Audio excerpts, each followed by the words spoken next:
All right. It says that we are recording. Guys, let's just jump into this right now. Welcome back to the Hush Life Podcast. It has been a moment. We have not been very consistent with this podcast, which we are going to be hopefully changing. We want this to be consistent. We actually just took a poll yesterday. We put a vlog up, and Logan proposed the question, if it's possible, if it's feasible, would you guys want us to not only have the audio from these podcasts, but the video as well? And I just read through the comments on the vlog that we put up, and it was everyone wants a video and audio. Absolutely. Whoa. Oh, sorry. Getting ahead of yourself there. A couple things before we start this podcast. Welcome back. Like I said, we are going to try to be more consistent with this thing. We need your guys' input, though. Like, who do you want us to have on this podcast?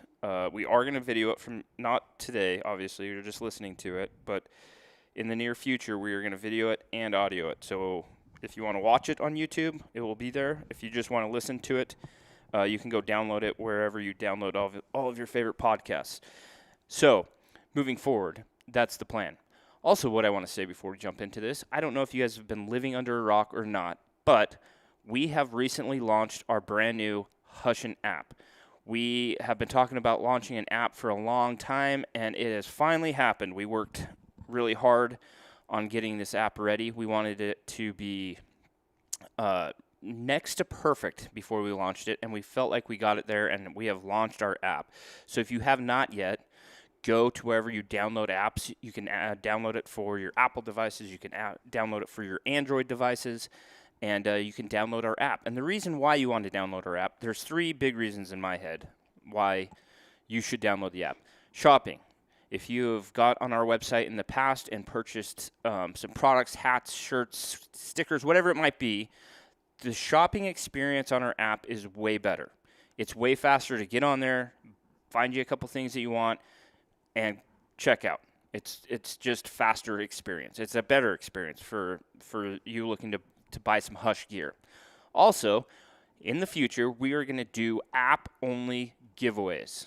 So that means we've done giveaways in the past where you've either gone to our store and purchased something, you're a member of our SMS VIP list, where you've signed up in the past, and once you're signed up, you're always signed up, and we've done giveaways that way. We are going to do app-only giveaways. So the only way you are going to be able to win is if you have the app downloaded. Also, my favorite reason why I think you should download the app is because it's going to allow us to do exclusive content. What that means is, in the past, years and years ago, when YouTube wasn't so political on things, we were able to show the whole process. So we could go out hunting, kill an animal, go up there, quarter the animal up, butcher the animal, show all that process as a how-to videos, or just showing you how we take care of an animal. Well, anymore, YouTube doesn't like that. And if we try to do that, they either demonetize our videos, so not only are we not getting paid, but they're not going out into the algorithm. So even if you're a subscriber, you might not get those videos fed to you. Anyways, long story short, with this new app, we're going to be able to do that exclusive content again. We're going to be able to put up butchering videos, how-to videos, all those things that we want to do and teach you guys, and you guys have asked for. So that's going to allow us to do that. So if you haven't yet, make sure you go and download the Hushin' app now. Like I said, you can download it at wherever you download your apps. So anyways, moving forward, got a special guest on today. Typically, I would say what episode this podcast is. I have no idea. It's been that long. Probably like 28, 29, 30. I don't know. Anyways, today I have my beautiful wife, Kayli, on the podcast with me today. It's just me and her, and we're going to ham it up. We, if you haven't yet, her very first hunt video, which we were fortunate enough to video, just went live on the channel last week, and it is called, do you know what it's called? Experience. So she, we'll dive into that, but yeah, so if you haven't, go and check out the video Experience. That is Kayli's very first time ever hunting, and it's some of the best, in my opinion. I'm a little biased, but it's some of the best content I think we've ever created, in the sense that not only it was my wife's first time hunting, I really just feel like we captured the story of a first-time hunter going out.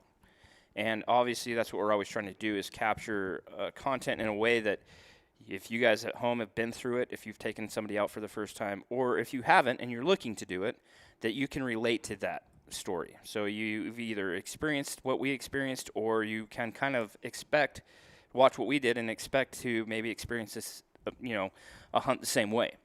Anyway, I want to dive into that. Kaylee's opening her peace tea right now. Go ahead, babe. It's okay.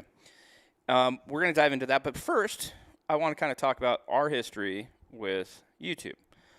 I've told my part of the story many of times on podcasts, on this podcast.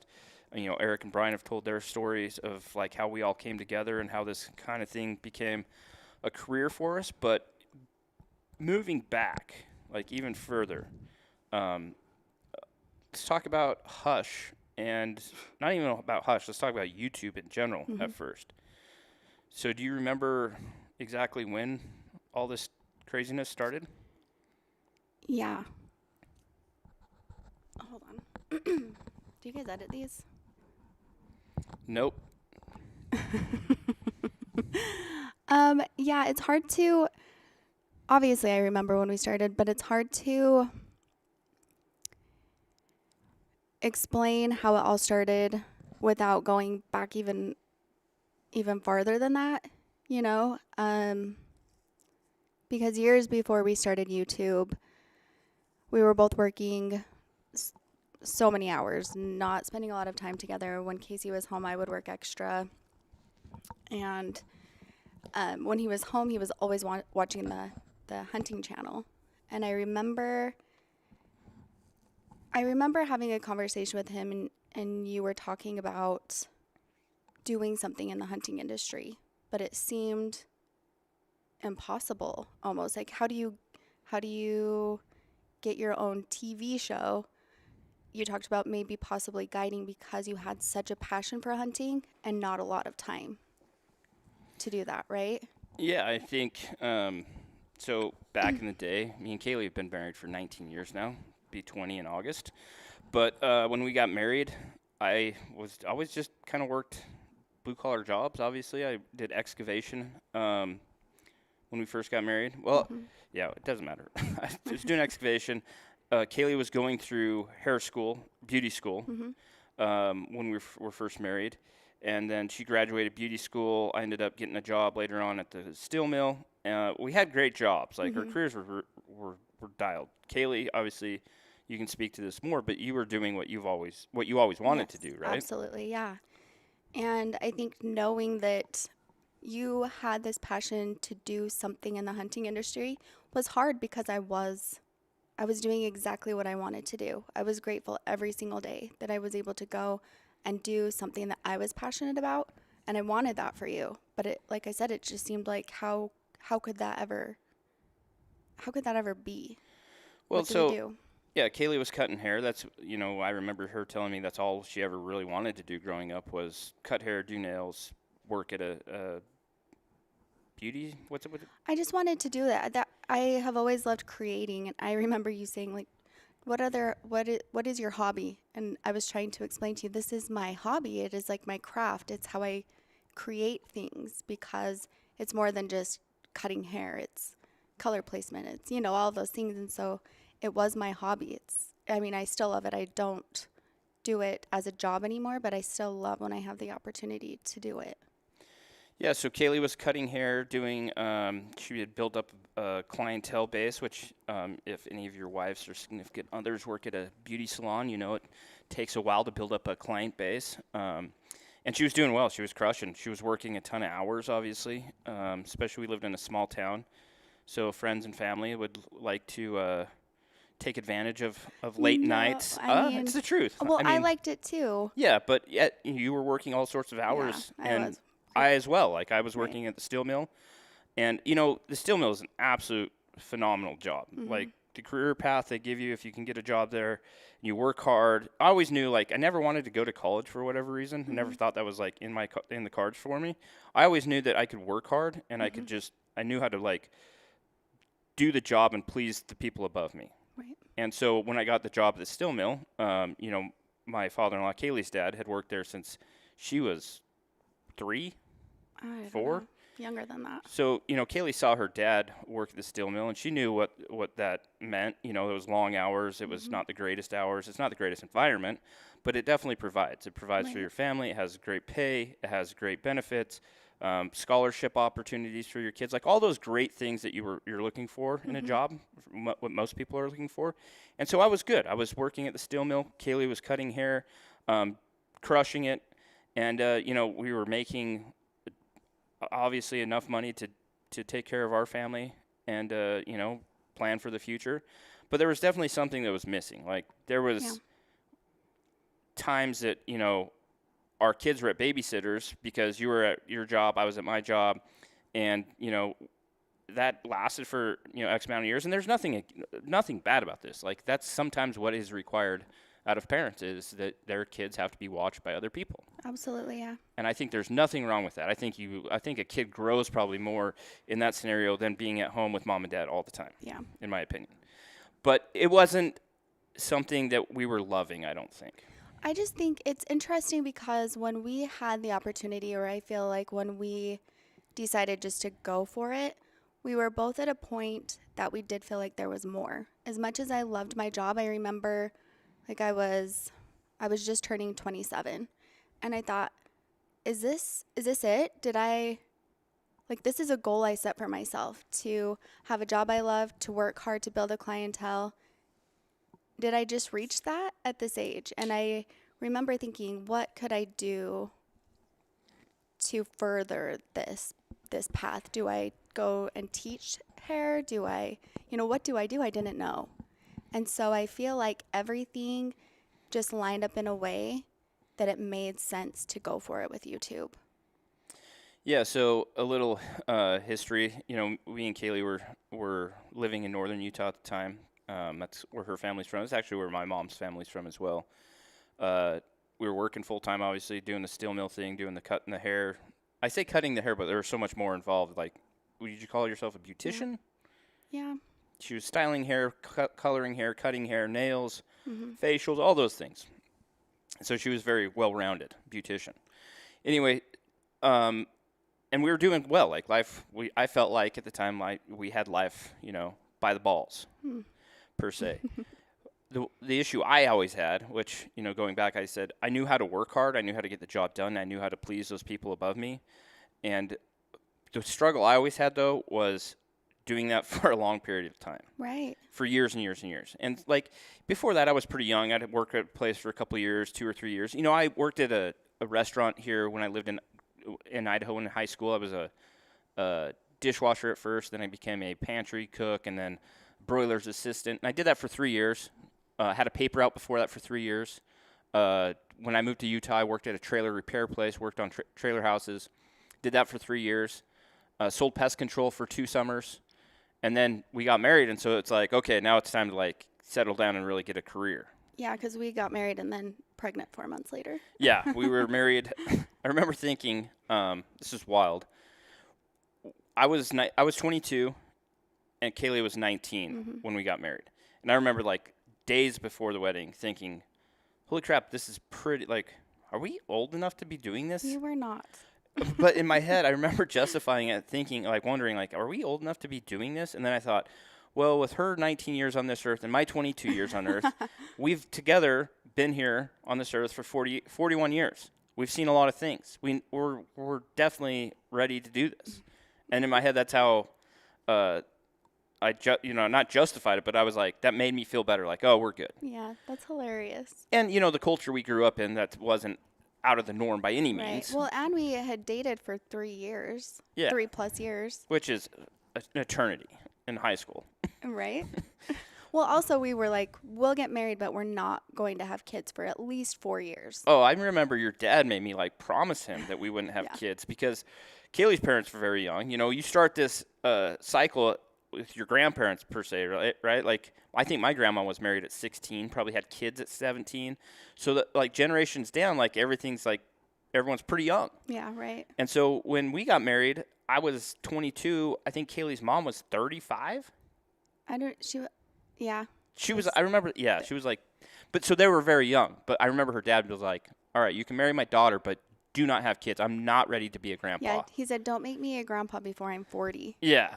And I'm not We going to did. blame anybody. My finger's pointing definitely at somebody right now. But Me? Hello? What? we got pregnant right after we got married. 4 months after. 4 months, yeah. Had Braylee the following September. So 13 months after we got married, we had Braylee, which is a complete blessing. I'm not Right. saying, but at the time, like looking back now, I'm like, dude, we were kids. Well, especially now that Braylee's 18. Yeah. If she wanted to get married next year, I would say absolutely not.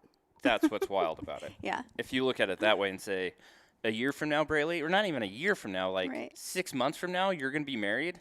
Wow. Not happening. Anyway, but so we got married, and then it was like time for me to like settle down and find a career path. And luckily, I from some friends, from Kayli's parents, their friends owned a construction business, an excavation business. I knew nothing about excavation. Got hired on, and again, like when I got hired on, I loved the boss. Probably my best the best boss I've ever had to date, Clayton Grover. It was just the guy I needed. He's a guy a lot of people need, but he was by far the very best boss I've ever had. And so when I got that job, and a couple of years in, I started learning some different skills. I got my CDL, started driving truck.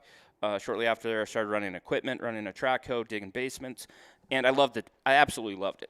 But again, it was a lot of work. Yeah. In the summers, we were allowed to work basically as much overtime as we wanted. This was like definitely back in the early 2000s when the housing boom was going on, and so we were allowed to work basically as many hours as we wanted in the summer. And I remember putting in 60 to 70 hours a week in the summer, which doesn't allow for a lot of time at home. Right. But it was a great career path. It taught me a lot of skills, and it was paying the bills. Like it was, I got paid well for doing it, especially when I was working all those hours. And then the opportunity came up to go get a job at Nucor, which it's kind of a funny thing. Like back then, especially, it was very hard to get a job at the steel plant. Right. And everyone kind of knew the people that worked at the steel plant because they made a lot of money. They did really well and majority of the guys don't have college degrees, anything like that. They just were blue collar guys, worked their butts off, knew how to get jobs done, and they made some really fantastic steel, and they got paid well for it. And so I had the opportunity to go work there, and that was probably one of the harder decisions at that point in my life.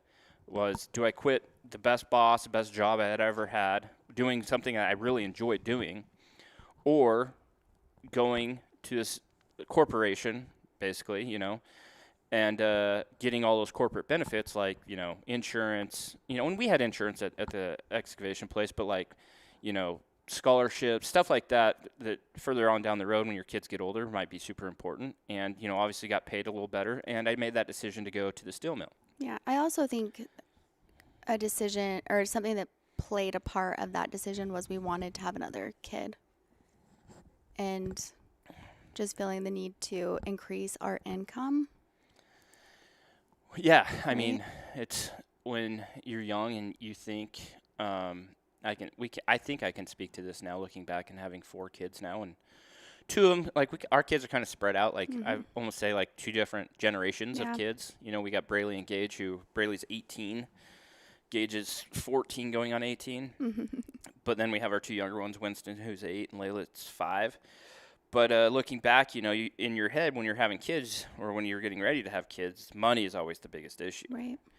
It's always like, how do we make more money? We got to be able to provide for these kids. We got to, make X amount of money a year, whatever it might be. And so that's what we were going through at that time. Like, hey, we want to expand our family.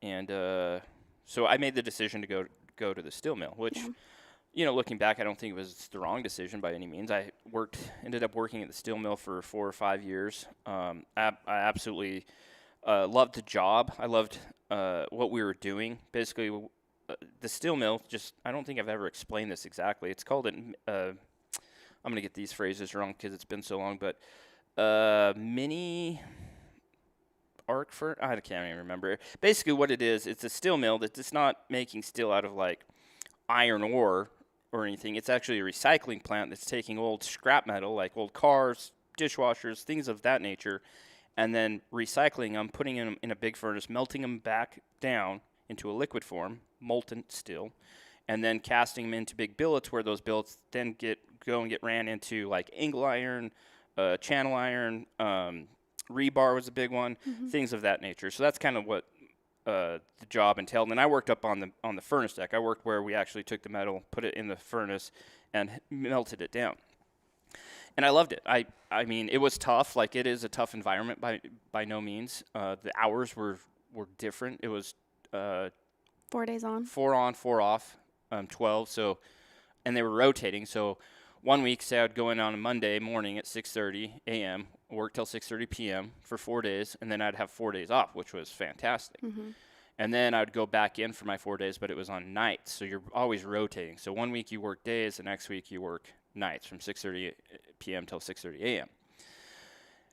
But those 4 days off were great. Like, you know, one of the things that we decided when we were pretty young was we both really enjoyed camping.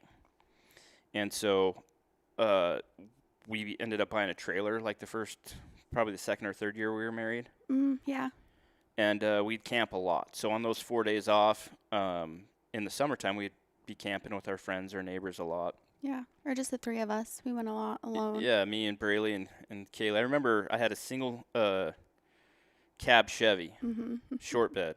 And so Braley was in the middle in her car seat, which I guess is probably highly frowned upon now. Probably, yeah. Was in the middle up front, and then Kayli, and we'd haul that trailer from northern Utah up to Island Park, go up Logan Canyon, go camping all over the place. It was fun. It was fun. And so, like, you know, Steel Mill was great. Like, it allowed me to have my 4 days off where I could be home with the kids while Kayli was working. We could be camping.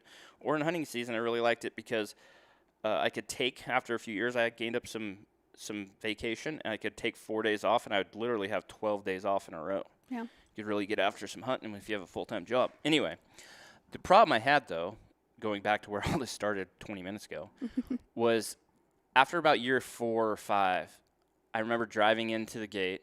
So you drive through a gate into the plant, and you have a card to get you in. And I remember sliding my card and watching the little gate go up and thinking, how am I going to do this for the next 20, 25, 30 years until I've saved up enough money to retire? And from that moment on, I really struggled with that. I really struggled with the idea of going and clocking into the same place every day for the next 20 plus years until hopefully, you know, we had played our cards right and saved up enough money and, you know, invested enough money that we could retire. Yeah. And, you know, I had been given great examples. My father is basically an electrical engineer in Pocatello and worked for the same company for 30 plus years. You know, we moved to Idaho when I was like 6 years old. Here I am, 41. My dad still works for that company. He's getting ready to retire. Kayli's dad was a great example. He worked at the steel mill from the ages of basically like 22, I believe, until he's currently still working there, 30 plus years. Like, I was given great examples of, you know, of just working hard, keeping your head down, and going and doing your job, and, you know, you'll be rewarded with good pay and benefits from it. And I was okay with that, but I did definitely struggle with that thought moving forward after that day. Well, I think also knowing how you are, you need to be outside. You need to be doing something in the outdoors, because even if, when you get home from hunting or off season, you kind of go a little stir crazy. Yeah, I mean, looking back, that's easy to identify now, obviously, right, because, you know, I am gone in the woods a lot, and then when I do get home for a week, I'm like, okay, I need to do something. Yeah. If it's even, you know, it's a hike or day skiing in the mountain, fishing, whatever it might be, I need to get away. But at the time, like, I thought I think I was spending a lot of time in the woods still. Yeah. You know, with juggling schedules and stuff, I would always try to, I remember thinking if I had 4 days off and, you know, watching kids 3 days, I needed to have one day where I could, like, go coyote hunting, go fishing, go do something. Well, I think also, I don't know if you remember, I remember you basically saying, I don't have time for any other hobbies. You like to snowmobile, you like to golf, and you said, I'm not doing that anymore. I'm spending all of my time hunting. Well, yeah, I remember when I liked golfing a lot growing up, and we actually lived right on a golf course, so I golfed quite a bit. And then when we got married, golfed a lot. That seemed like the natural thing as a married man is to have the golf hobby. And I remember thinking on a Saturday, I was out there, or a day off, I was out golfing. I was like, man, this is fun, but I'd much rather be standing in a river. Yeah. And so I gave up golfing. I never really gave up snowmobiling because your dad got me hooked on that. But yeah, I remember thinking, you know, like you get to that age and you have all these like commitments. You start raising a family, like you have to choose certain things, obviously. Yeah. But I chose fly fishing over golfing at that time. But anyway, so we got to a point where we felt comfortable. We just bought a new house. Kind of like weird scenario. I was working at the steel mill, and probably had been working there like 2 years, you know, so pretty new still, but I think I'd moved up, got another job, a little higher pay. And then the 2007, 2008, like setback or recession, whatever you want to call it, the housing demise. That was right after you got hired. It was like a year or two after. Yeah, I think it was. Gage was born in 2008. Well, my memory definitely fails me at times. I had worked at the steel mill for maybe a year. Yeah. And then that had happened. We had bought a house after the first year of marriage. We rented a house. And then I was still doing excavation. We bought a house. And then I switched jobs to the steel mill. And we decided that we wanted a bigger house, right? Yeah. And so we put our house on the market, and it sold relatively fast. Yeah. And like in that process, like right before the house sold or right while we were putting it on the market, like we started to slow down a little bit. Like, and the steel mill, you'd heard stories of slowdowns in the past. And I remember her dad telling me, you know, this is a very cyclical market. Like it goes up and down, you know, be prepared. And, you know, I went from making X amount of money to almost like not doubling it, but pretty close. Yeah. And so what's funny about making a bigger wage, what I learned, if you're not careful, is you make a bigger wage, but then somehow you have more debt. Right. I'm sure that there are a lot of podcasts that would advise against doing that. Yeah, but we definitely fell in that trap of you know, say I was making $30,000 more, all of a sudden we spent $20,000 to $25,000 more on dumb stuff. Yeah. But we got lucky. We got the house on the market and it sold, and I'm like literally right after it sold is when things like went bad in the market for everybody. If you guys remember back to 2007, 2008, the housing market crashed and everything kind of follows that, and construction definitely still follows that, and it still is usually one of the last ones, so we kind of got to watch it happen, and then we were starting to get affected. But we'd sold the house. We were going to buy a house. It ended up backing out. And luckily, we rented a garage apartment from Kayli's cousin. And so it was basically they built a garage with an apartment above while they were finishing their house or something. Anyway, they just moved into their house, and so we were able to rent that garage apartment, which was a 2-bedroom. So we had 2 kids at that time. But somehow everything fell into place for us. Like we sold the house at like the highest we could have sold it, and then the market crashed. Yeah. And so we sat on our hands for a while, and ended up then like a year and a half to 2 years later, everything was still super cheap. The house that we ended up buying had sat there for about a year and a half, unfinished, and we ended up deciding like it was going to rebound, and so we bought the house at the lowest we possibly could have bought it at because of the recession or whatever. And so then we moved into the house, and things got better again. We started working full time. Anyway, that's kind of when we came to this realization that like we're doing well. We have a new house. We're driving a new pickup, new car, trailer house. But we're not ultimately like happy with our situation. Yeah. Well, we didn't have much time together. We definitely didn't have enough time as a family. And I blame myself for that a lot because of my job, I took advantage of the time that you were home, and I would work more so I didn't have to pay a babysitter. But I think that going into the decision to start YouTube, that was the biggest factor for me, was just more time together. Yeah, I think ultimately at the end of the day, it was like the biggest deciding factor for us was you know.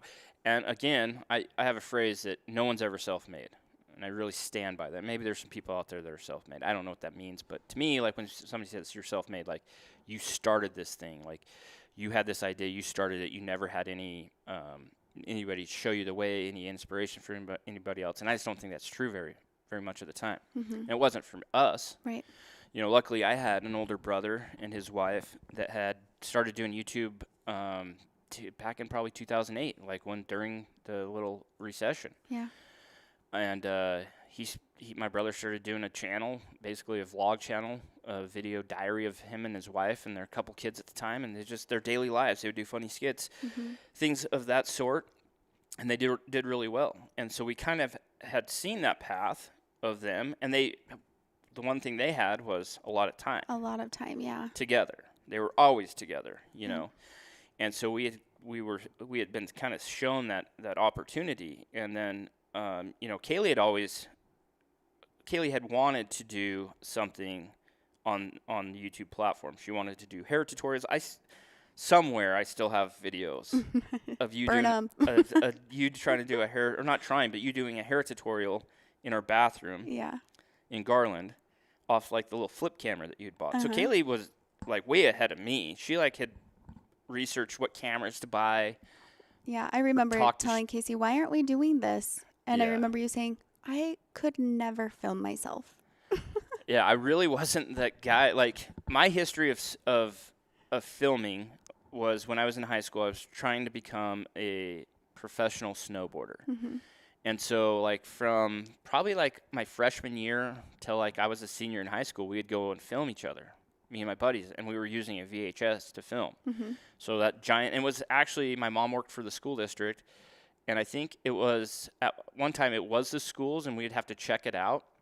And then I think we ended up buying it from the school or something. I don't know, but it was this giant VHS player or film camera. I don't even know what you'd call it. Video camera? Yeah, camcorder. There you go.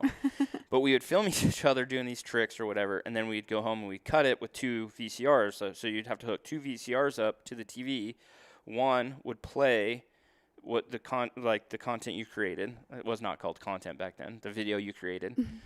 Or the parts of it, and then the other VCR was to record. So you would start this one with the video, and you would hit record on this tape, and so that's how you would cut. Okay. So you would push play and record, and then you'd have to know it well enough that when you were done recording, you would hit stop, and so you could make this little cut-up video and then send it to sponsors. Anyway, Kayli was way ahead of me, and back then there was these flip cameras. Yeah. They didn't have any memory card, or they didn't have any external memory card. It was all internal. And then it had like USB port thing that would pop out the side of the camera. You'd plug it into your laptop, and that's how you would grab the footage off the camera. Anyway, so I remember her doing that. And then it got to a point where my brother and his wife, with some other friends from YouTube, started a production company in LA. I'm going to kind of move through this pretty fast because I've told the story so much. But anyway, like, they started a production company. We had the opportunity to go down there, kind of see it, and then their production company really wanted Kayli to come be a part of this new channel they were going to start called The Mom's View. Yeah, they wanted to bring, at the time it was, I feel like a lot of funny videos on YouTube. People didn't really use it as like a search engine or a place to find content outside of funny videos that people were sharing. So they wanted to bring moms to YouTube. So they wanted to make YouTube or mom content on YouTube.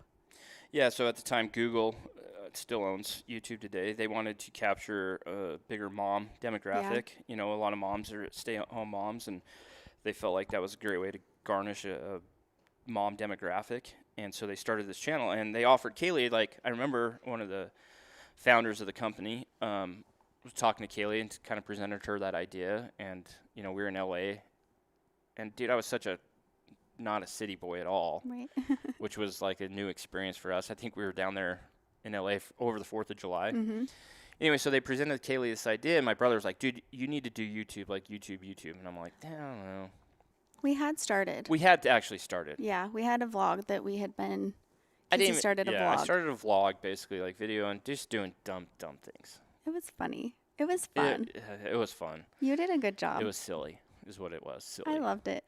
Anyway, so long story short, we come back from LA and then like we had these opportunities and I didn't even think twice about this. I was like, there's no way. Like what I know is you keep your head down, you work hard, you you work for the man, which is fine. Like that's okay. And you get paid, you get monetized for your time, and that's how you live. And we just bought a house, like had responsibilities. And I remember telling my brother that, and he's like, you need to quit and do this. I'm like, dude, I can't quit. Like, we just bought, like, I have responsibilities. I have a house, like, blah, blah, blah. And I remember we got home, and Kayli, again, like, it went in my ear and out the other, like, before we even landed back home. And I remember Kayli, like, that night or the next day, like, what do you think? I'm like, think about what? And she's like, moving to L.A. I'm like, it's a pipe dream. No way. Yeah. There's no way. And I literally never even thought twice about it after, leaving L.A. and getting home. And then, and I think for a second I was like, well, I could do both. I can fly out to LA, do the mom stuff, and fly back. Yep. Because that was the opportunity, is she was going to be part of this new channel, and they were going to film, a couple videos a week. Mm-hmm. And then she was going to start her own personal channel. And I remember her asking me, and I was like, no way. And and then my brother would call me at night when I'd get home from work. He's like, dude, what do you think? I'm like, dude, I'm not quitting my job. Like, I have a really good job. It pays well. I have this house, this responsibility. I have kids. Mm-hmm. And then, it slowly just like started creeping in my mind. And I remember one night you asked me again, and I'm like, babe, like, what do you really think? Like, because in my head, honestly, at that time, I never thought in a million years, just knowing like you watching your dad get that job at the steel mill, being able to provide for your family, give your family everything they needed, everything they wanted, and you seeing that for X amount of time, 20 plus years, I never thought in a million years you out of all people would tell me like you should quit that great career path and do something crazy. Yeah, and I have always been so proud of my dad. I watched him work so hard, and now he's a boss out. He's worked hard. He's worked his way up, and I've been proud of that. And I don't even think that I thought about that. I don't know why. I just think that we were presented with this, and it felt right to me. And they said, we don't want you to fly back and forth. We want you here because we want to film every day, basically. So it wasn't going to be just a couple of times a week. It was going to be every day. Yeah, and I remember that one night, like when it finally started creeping in my head, like, man, like, should I really think about this? I remember talking to you and having a deeper conversation than we had at the time. And I'm like, you really think like this is the right thing? And I remember you saying that a couple things that really stuck out, and it still stick out. First thing was that it felt right to you. Like the idea of quitting both, not just my job, her job. Yeah. Like I had a great job, but she had a great job. She worked just as hard as I did, and she had worked hard to build up a clientele. Yeah. So you work a couple years and work your butt off and do everything your clients want so that they will come back, right? So they're loyal clients. Yeah, I had a lot of bosses. Yeah, Kayli had lots of bosses, new bosses every day. Yeah. Anyway, like it wasn't just me making that decision; it was you as well. And so you said it felt right, which was like stuck deep with me, because I'm definitely that guy, like kind of run off the cuff, like, oh, if it feels good, it must, let's go with it. And then what you also said is, what's the worst that could happen? Yeah. Like, if this doesn't work out, we move to LA. Like, it doesn't work out, and a year from now, we move back. You get another job somewhere else, and it's fine. But we gave ourselves that opportunity. Yeah. And I think after that, I was like, okay, I'm the guy standing in the way. Well, I think too, for me, I knew you weren't happy, and I think that when you see someone not truly happy with their circumstances, it's easier to make that decision to try to find something that would make you happy. Yeah, and that's, when you're in like the heat of it, you don't really think about like, at that time, I didn't think of like happy or not happy. I just thought about like what had to happen. Right. What had to take place. And that was just me to show up to work and do my job and deal with it, because that's what everyone did. Yeah. But I think, like I said at the beginning of the podcast, it weighed really heavy on me that I was doing something I loved so much and you weren't. Yeah. And I remember having these conversations with Shay. Yeah. You know, he would come into town and be like, hey, man, like, if you could do – I remember one night he like had flown in from somewhere. He was headed home, but it was super late, so he stayed the night. We stayed up pretty late talking, and he was like, dude, if you could do anything, like anything, money wasn't an option, what would you do? And I remember my little brain at the time was like, well, you know, I've ran equipment before. I like running equipment. I like playing in the dirt. Like, I'd probably own a landscaping business. Mm-hmm. He's like, no, dude, honestly, like anything. I'm like, well, if it was anything, dude, I have a hunting channel on TV. Mm-hmm. He's like, why don't you do that on YouTube? And I'm like, well, because that's not what's on YouTube. Anyway, Right. moving forward, the reason I wanted to talk about this, because in the film Experience, I talk about if it wasn't for you, Kayli, I don't know if we would be sitting here right now today having this podcast about our past, our future, you know, our present Mm-hmm. of doing online content. And I really mean that. I think if it wasn't for you, if you would have been like, no, it's a pipe dream, I would have been like, yeah, it's a pipe dream. And it probably would have never happened. But since you had the vision, the feeling, whatever it was, to just say that to me, that's all it took. And I remember after that, after we had that conversation, it was literally the next day, and I was terrified. I went into my boss, who I looked up to, a super good dude, and I told him, I said, hey, man, because when you get a job at the steel mill, like, people just don't quit that job. Right. They are either unfortunately fired for doing something dumb, or they retire. Mm-hmm. And that's just how it is, because it, you know, it pays out well. And literally, there's no job around that you could get paid that well without having some sort of, you know, degree. And so I was terrified to tell my boss, and I remember I went and talked to him, and he's like, dude, good for you. He goes, man, I've worked here for X amount of years. I love it. It's been a great job, but, man, I wish I would have tried something different at one point, just to try it. And after that, I was like, okay, that kind of the warm fuzzy I needed. But, you know, I was committed to doing it anyway. It just felt better when I talked to my boss. And then later I had to go and talk to the supervisor. I talked to all these people that I looked up to, thinking one of them was going to finally be like, you're dumb, you shouldn't do this.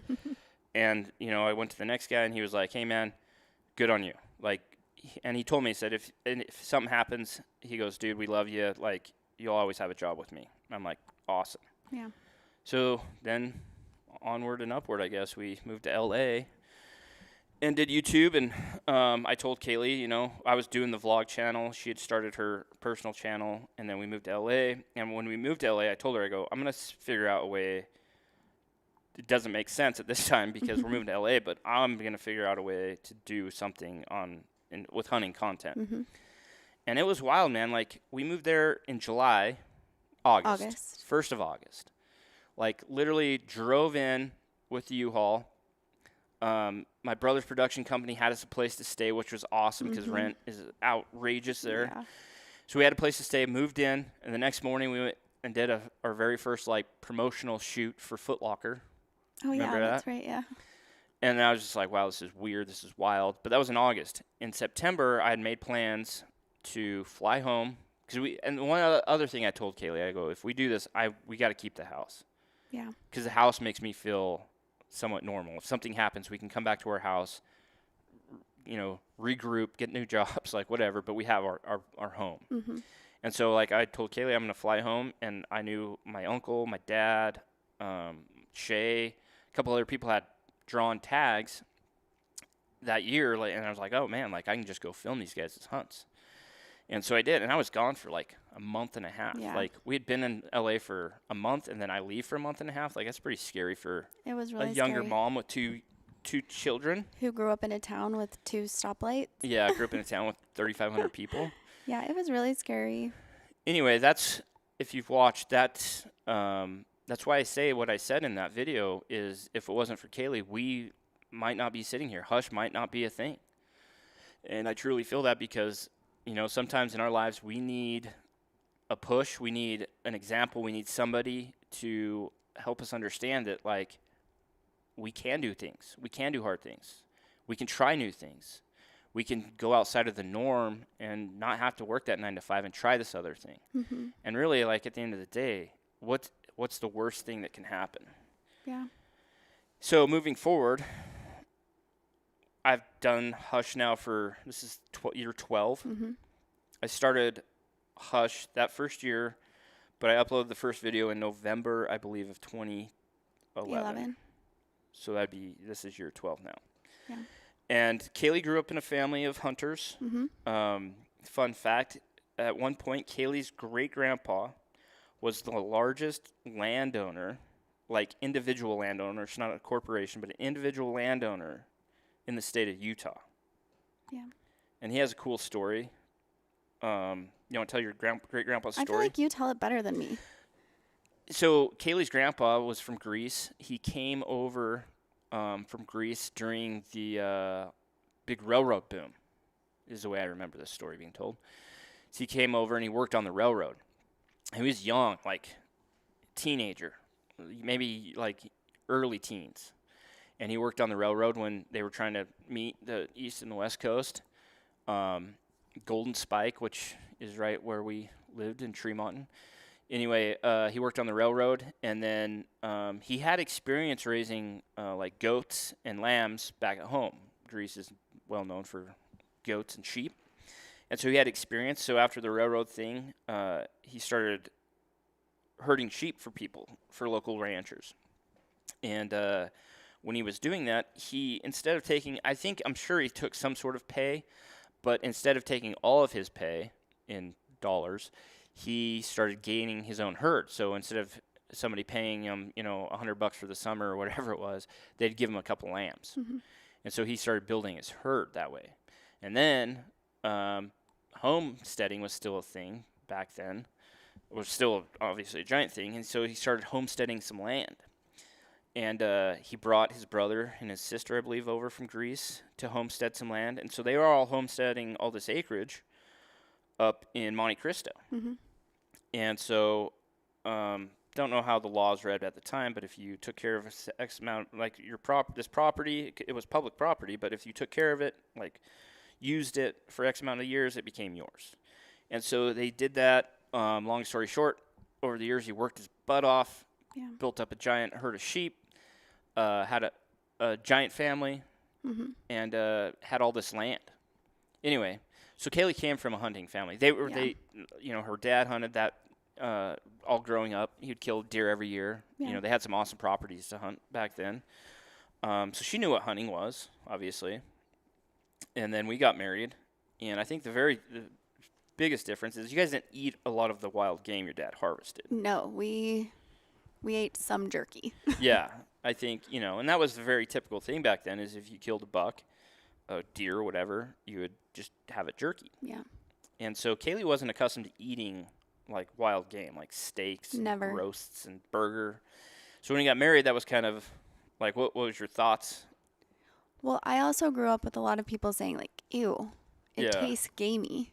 And so in my mind, I was like, ew, it probably tastes gamey. Even though, this is kind of a funny thing, even though you guys grew up eating lamb, never thinking twice about it, which lamb is delicious if it's cooked right, and her family, by far the best cooks of lamb I've ever had. But if you eat mutton, which I'm sure you did, mutton's terrible, in my opinion. So mutton's just it's not a sheep anymore, or a lamb, it's a sheep, like an old one. Okay. Which there's a funny story about that. But if you get a greasy piece of mutton, it's not good at all. But you loved lamb, all sorts of lamb. Yeah. I remember going to family reunions of yours, and they would Dutch oven lamb, which was delicious. And then I remember one day, your mom, I think, cooked up some mutton, like sausage, like breakfast sausage, and I thought it was the grossest stuff ever. Anyway, so yeah, you didn't grow up eating a lot of wild game, but you grew up eating a lot of lamb. Eating a lamb that you guys raised yourselves, right? No. Well, that your grandpa raised. Yeah. I thought you meant I used to show sheep in the fair. You didn't slit their throats and eat them? Never, no. So Kayli would show a lamb every year in the fair for the 4-H club, which you would have to raise, right? Yeah. And take care of, and then go and show it, and hopefully it wins grand champion. Make some money for school clothes. But so while eating wild game was kind of a new thing, and there's a funny story about when we were first married, if you remember. We'd gone out. I'd gone out and shot some pheasants, and I love pheasant. Like I grew up eating a lot of wild game. My dad was into it. My mom, not so much, but my dad was into it, and I was into it when I got old enough to like learn about it. And we ate a lot of wild game growing up, pheasants, deer, elk, whatever. And so I came home and I made up some pheasant. And I remember like it was you enjoyed. Maybe you had eaten it a time or two, Yeah. but there was one time. Do you know what I'm talking about? Yes. When I was watching you clean it and you were picking the BBs out. Yeah, so, didn't make a great shot on a pheasant. Breasted them a little bit. So when you guys know at home, if you shoot a pheasant, like if some BBs end up in the chest, not only do you have to go and retrieve the BBs, you also have to retrieve feathers because when a BB goes through the breast of a pheasant, it takes feathers with them and embeds them into the breast. Yeah, So, that grossed me out but watching you. what happened was we ate it and then you bit into a BB. I bit into a BB and it almost made me throw up. And that was like game changer for Kayli for a number of years. Because I did like pheasant. Casey's a great cook. And I did like the pheasant, and that happened, and just the thought of you cleaning that and bleh. She wasn't a fan, and I made the mistake of like not like really taking my time and doing a better Casey, job. that happened twice. Yeah, well, that's what I was gonna say. Then I finally convinced her years later. I was like, I'm sorry, that was dumb. Like, dude, I've only probably bit into 1 or 2 BBs all my life.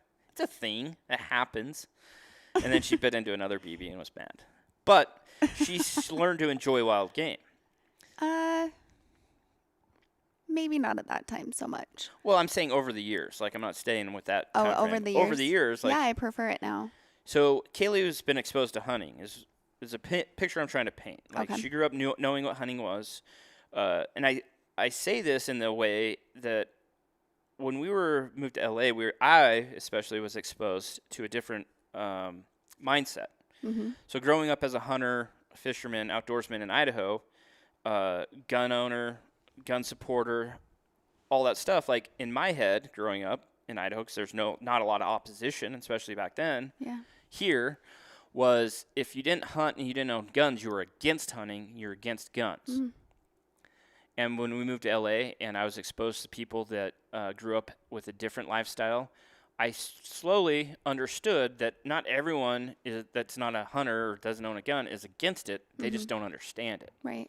And so when we started the Hush channel, I definitely quickly understood that because, I'd started this vlog channel, which was the audience was so diverse. Mm-hmm. And then when I started the Hush channel, I converted some of those people from the vlog channel to the Hush channel. And it was a tough sell at first, to say the least. Right. Because a lot of people didn't grow up the same ways we did. Mm-hmm. They didn't grow up, only thing they knew about hunting was you were killing animals. Yeah. And the only thing they knew about guns was everything that was negative that was shared on the news. And that's the only thing. Their dad didn't own a gun for whatever reason. They didn't see a gun. The only time they ever saw a gun was on the news when there was something bad happening. Yeah, so it's scary. That's scary if that's your only exposure to that. Yeah. Where it seemed very normal to us growing up, it was scary to other people. And so, but Kayli knew about hunting. She knew her dad went hunting. She understood, an animal died and you could eat the jerky, you could eat the pheasant with a couple BBs in it, whatever it might be. She understood it. And she's been a supporter of Hush, the biggest supporter of Hush since I started this thing. I mean, like on the early years, the first 3 or 4 years, like it was just me. And if I could rope Logan away, like he graduated high school one year and I took him as my camera guy, but it was basically me trying to film myself, being an idiot. Then Logan came and upped the film value, the cinematography value, but I was gone a lot. Yeah. I was gone a lot. But I think that while I appreciate the credit that you give me, I don't think that if I didn't know how hard you worked and if I didn't believe in you after watching your hard work and dedication and knowing your passion for hunting, I wouldn't have been like, yeah, go ahead and do that. But then I continued to watch you work so hard. Well, yeah, I mean, being not only a stay-at-home mom, but Kayli is a full-time YouTuber herself. She's a full-time content creator, and she has been just as long as I have, if not longer. So she has a vlog on her channel. She still runs a full-time YouTube video channel, and she does all the social media, all that stuff. So it's not only that she's a stay-at-home mom, she's still doing what I'm doing, just at home. Mm-hmm. So it's not like I know how busy I am. Even when I get back from hunts, we're in this office a lot, doing different things. So Kayli allowing me to go be gone for X amount of time while still juggling kids, while still juggling her career, like all these things, has definitely allowed me to get to a point, 4 years after I started this thing, to bring on Eric, bring on Brian, that had really changed the dynamic of the business and has made it a business. Really, it was a hobby at first that I was trying to create, but because I was still trying to run a vlog too. Yeah. And so the Hush channel was always kind of like a secondary thing. And, living in LA, it's not easy to just get out and film outdoor content without a lot of planning, a lot of travel. I mean, I feel like it was a lot of sacrifice for both of us. It was a sacrifice for you to stay in LA for me. And it was a sacrifice for me to be taking care of things by myself in LA, which was scary and new and different. And, I feel like the beginning was just a lot of sacrifice, you being away from the kids, us being away from each other, but I believed in it, like full 100% believed in you and believed in what you were doing. Also going back to, you're talking about your audience and how hard that was. I thought that I knew how passionate you were about hunting, and I thought that I understood hunting, and I quickly realized that I didn't fully understand that until I saw the conversations that you were having with people and how you explained what you were doing and watching them understand. And it was such good communication on your part and theirs, because you now understood where they were coming from. They didn't hate all of these things. They didn't understand it. You helped them to understand, and you understood where they were coming from.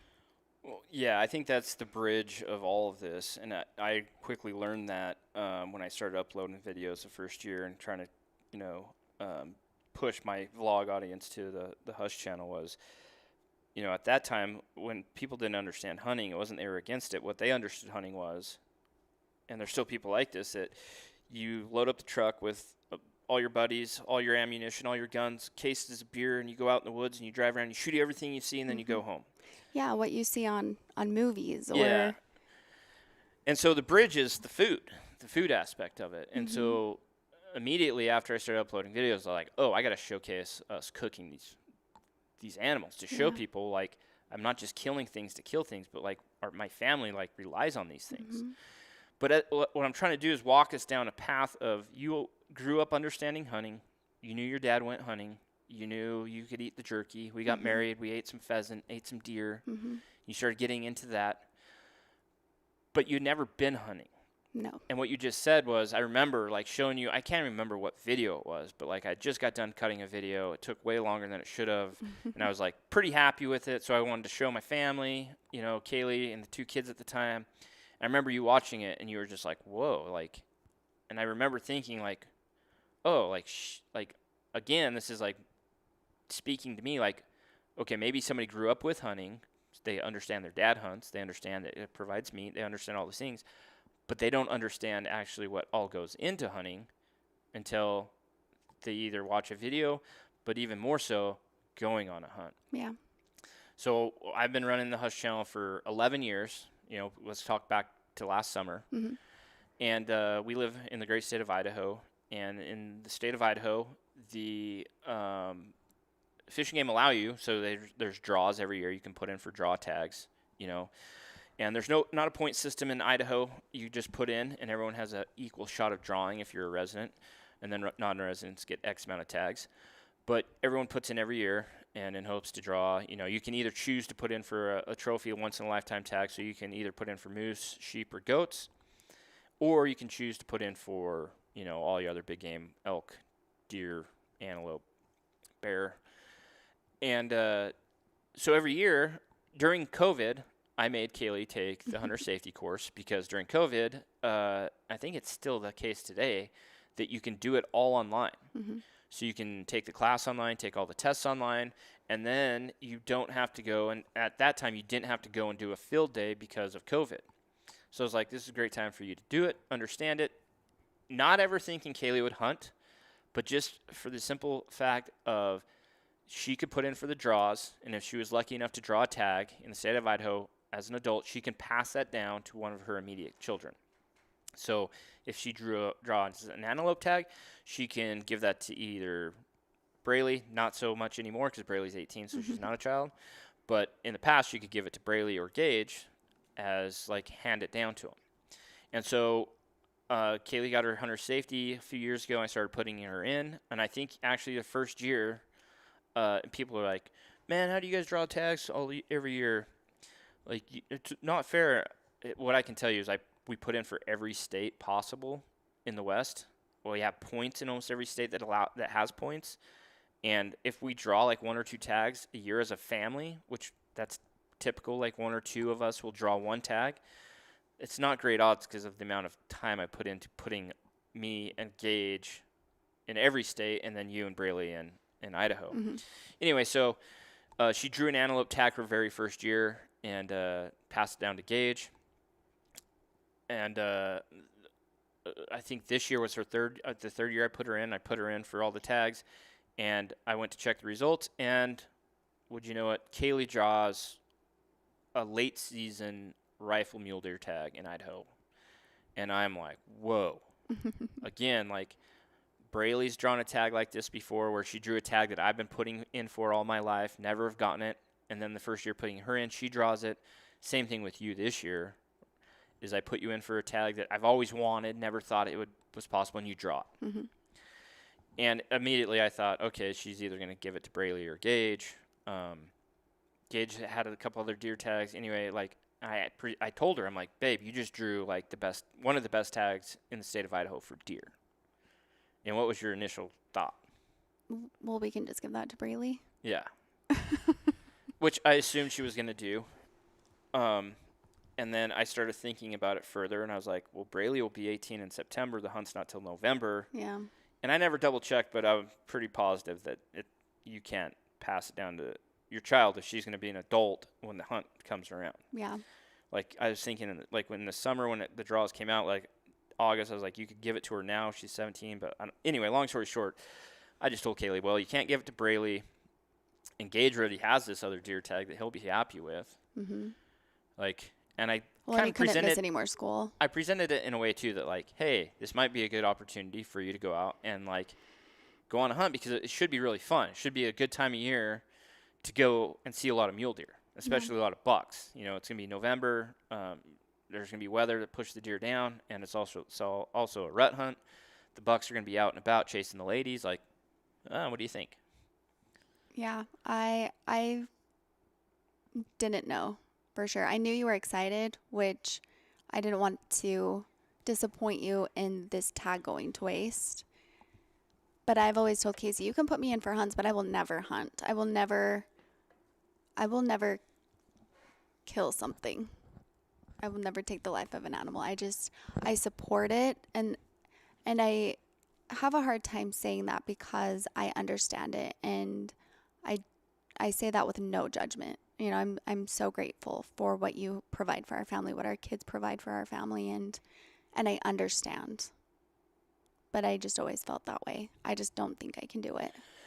Which, I mean, I don't think it's a bad thing. I think, you know, so you understanding hunting as a kid, understanding it enough to know that your dad goes hunting. Yeah.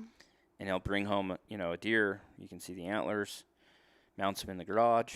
You eat some jerky, and then we get married. I shoot some pheasants. I clean them in front of you. We cook them. You have a bad experience. But over the years, like, you're just kind of, like, learning a little more, knowing more, watching the videos, understanding it is a lot of hard work. It can be. And then being sent into this position of, okay, you have an opportunity to go and to actually do this, do all these things that you know a little about. And in my head, I'm like, that's the only way to really make the ultimate, like, connection with all of this is to get out and experience it. Yeah. And not only, you know, being the tag holder, but going out on a hunt with somebody that has a tag and kind of watching the process. So in my head, I'm like, that's the only way, like, really at the end of the day to make that final connection with all of it, even if you grew up knowing about it, having family that did it, having a husband that does a hunting channel, Like really to understand all of it and to make it all make sense, you really have to go and experience it for yourself. Yeah. I mean, I thought that I did know what it was all about. And I felt like I did have a passion for hunting as a non-hunter, but it changed everything. So people that understand as much as you did, which I feel like you understand probably, or you did understand probably more than most, just because of what I do. Yeah. I think that's okay. I think that's okay for people to understand the necessity to hunt, the conservation effort that hunting is, the good things that hunters do for the wildlife, the care that we have, not only during the season, but like in the winter, in the summer months, like the projects that are out there that hunters, sponsor to take care of this resource, this natural resource we have. I think that's okay. Yeah. Or so they understand all that, but not actually want to go and participate by pulling the trigger. Yeah. I think something else is I knew how much you care about these animals. I could see it and knowing everything that you do and watching the videos and how emotional you would get, and just, the gratitude that I think for us as a family that we feel every time that we are eating the meat that was provided by this animal. We have always been very grateful. And I've always, and I saw that from you, and I felt it for me. But to be out there and to watch how amazing these animals are, you just have such a deeper appreciation and love for the animals. And I think that that's something that's hard for some people to understand, how much hunters care and love these animals. Yeah, I think, so you finally decided, like, what was the final decision, or what do you remember what went through your head to think? Because you always think before you speak, right? Or you're supposed to. I don't always. But somewhere in your head, it clicked, like, before you even told me, like, it had to have clicked, like, maybe I should try this. Yeah, I think, like I said, I didn't want you to be disappointed. You were so excited about the tag. I didn't want it to go to waste. I knew Braylee couldn't do it. And I told you, I'm going to do this, but you can't get mad. If it comes down to it and I cannot pull the trigger, you can't be mad at me. Yeah, you definitely prefaced the hunt when when it finally clicked in your head. I think, I'm going to do this. And then you spoke those emotions to me, but you definitely prefaced it with, you cannot be mad if it comes down to it and I can't physically pull the trigger. Yeah. Like, you made that known from the very start that it might be one of those things that we go out, we work hard, I teach you how to shoot, you practice, we get out there, we do all the things, the necessary steps to be successful, and then the moment of, like, the time to pull the trigger and to take that animal's life, like, it might just be that thing that we just walk away with and say, hey, great experience. You could have done it if you chose to, but you chose not to. Like, That's okay. And that's how I was thinking about it. Like, if I can get you to that point of having the gun on an animal that you choose to take, you're looking through that animal, or looking at that animal through your scope, and then you decide, like, not for me, I'm okay with that. Yeah. Yeah, I think it was, I am big with my feelings. How am I going to feel in that moment? And I didn't know. That was unknown to me. And I think that was the thing. When it comes down to it, if I don't feel like I can do it, I'm not doing it. Which I respect. I respect that 100%. I think about this a lot. I think about if I was a new onset hunter later in life, right? So if I would have grown up without those experiences of going out in the woods with my dad and watching him shoot deer, watching him shoot pheasants, and then me becoming old enough to do that stuff myself, and me killing my first bird, and then a deer, and then an elk with a bow. Like, if I would have never had those experiences, how would I look at hunting later on, like now? If, like, roles were reversed, you grew up as this hunter that loves it, does it all the time, and then you wanted to get me involved, like, how would I how would I perceive it? Mm-hmm. And it's obviously impossible for me to understand what that would look like. Not impossible, but very tough because it's just how it is. But I think about that with kids, like our kids, our oldest two have been out on successful hunts. Braylee's killed pretty much everything there is to kill in the West outside of sheep. Yeah. She's been fortunate. And Gage is the same. He's killed elk, deer, antelope. And, and I can't remember, I can think back to, I think it was a pheasant was the first animal I killed and harvested the meat off of. Took it home. I was very proud of that just because I'd seen my dad do it. Kind of like you, watching me and the kids bring home meat and then cooking it at night and being very proud of that. Yeah. But, if I would have never experienced that, how would I perceive hunting today? And it's very hard for me to understand that. But it's great to watch. It has been great to watch you kind of go through all these steps from when we got married to you have a very small understanding of, what hunting is, but now to where you decided to go on a hunt. Yeah. I mean, growing up, I didn't understand the experience. I didn't understand any of it. We went camping. That's basically. Yeah, but I should say you understood hunting. You had a knowledge of hunting. It was normal. It was what everyone did. Yeah, I mean, you went to a high school that, kids would take off the opener and go and hunt and bring their bucks to school in the back of their trucks or bring their pheasants, whatever it was. Your dad did it, your family did it, you understood what hunting was. Right. So we decided to go out. You finally made the decision, let's go. I'm going to do this. Mm-hmm. But it might be one of those things where I can't actually pull the trigger. And I was okay with that. Yeah. The next thing I remember you telling me was you were very nervous about the shooting part of it. Yeah. I think I shot a gun or two as a teenager, early teens, early teens. Do you remember a rifle? No, I don't pistol? remember. I remember you shooting a shotgun of mine. Oh, really? Yeah. Are you sure? Yeah, 100%. We were with our friends Paul and Leslie and their family, and I remember I forced you into shooting my 12-gauge shotgun. Hold it up and just pull the trigger. No way. I don't remember. I have no recollection. I think there might be a picture of that. Anyway, you were nervous about the actual, not shooting an animal, but actually shooting a gun at first. Yeah. I wanted to feel comfortable because the most important thing to me, if I did pull the trigger, was that I made a good shot. Yeah. And you've, obviously experienced, I tell you, when we have something go awry on a hunt, we hit an animal, weren't able to find it. We hit an animal, weren't able to recover it for a day. And that's, for a hunter, that's probably one of the most heartbreaking things that can possibly happen. Yeah. And for a new hunter, and I can testify to this, it's probably is the absolute worst thing that could happen. Yeah. Way more so than never having an opportunity to pull the trigger. Because I saw it happen with Braylee. Yeah. And I wasn't prepared for it. I know I hadn't prepared her for it. Mm-hmm. And we were on a bear hunt, running bears with dogs, and the bear wouldn't tree, and Braylee got a shot at the bear that came out in front of us at 120 yards, 150 yards. She made a decent shot on the bear, but it wasn't a lethal shot. Mm-hmm. And that bear took off, and we couldn't find the bear. And then it finally hit me oh my hell, I didn't prepare my daughter for this part of it. Yeah. I just wanted to get her out there. I wanted her to feel comfortable. And I, shot the gun with her a bunch. She felt comfortable. She was a great shot. Mm-hmm. She kind of understood hunting. She definitely understand, I brought food home. Mm-hmm. She was only 10 at the time, 11 maybe. Yeah.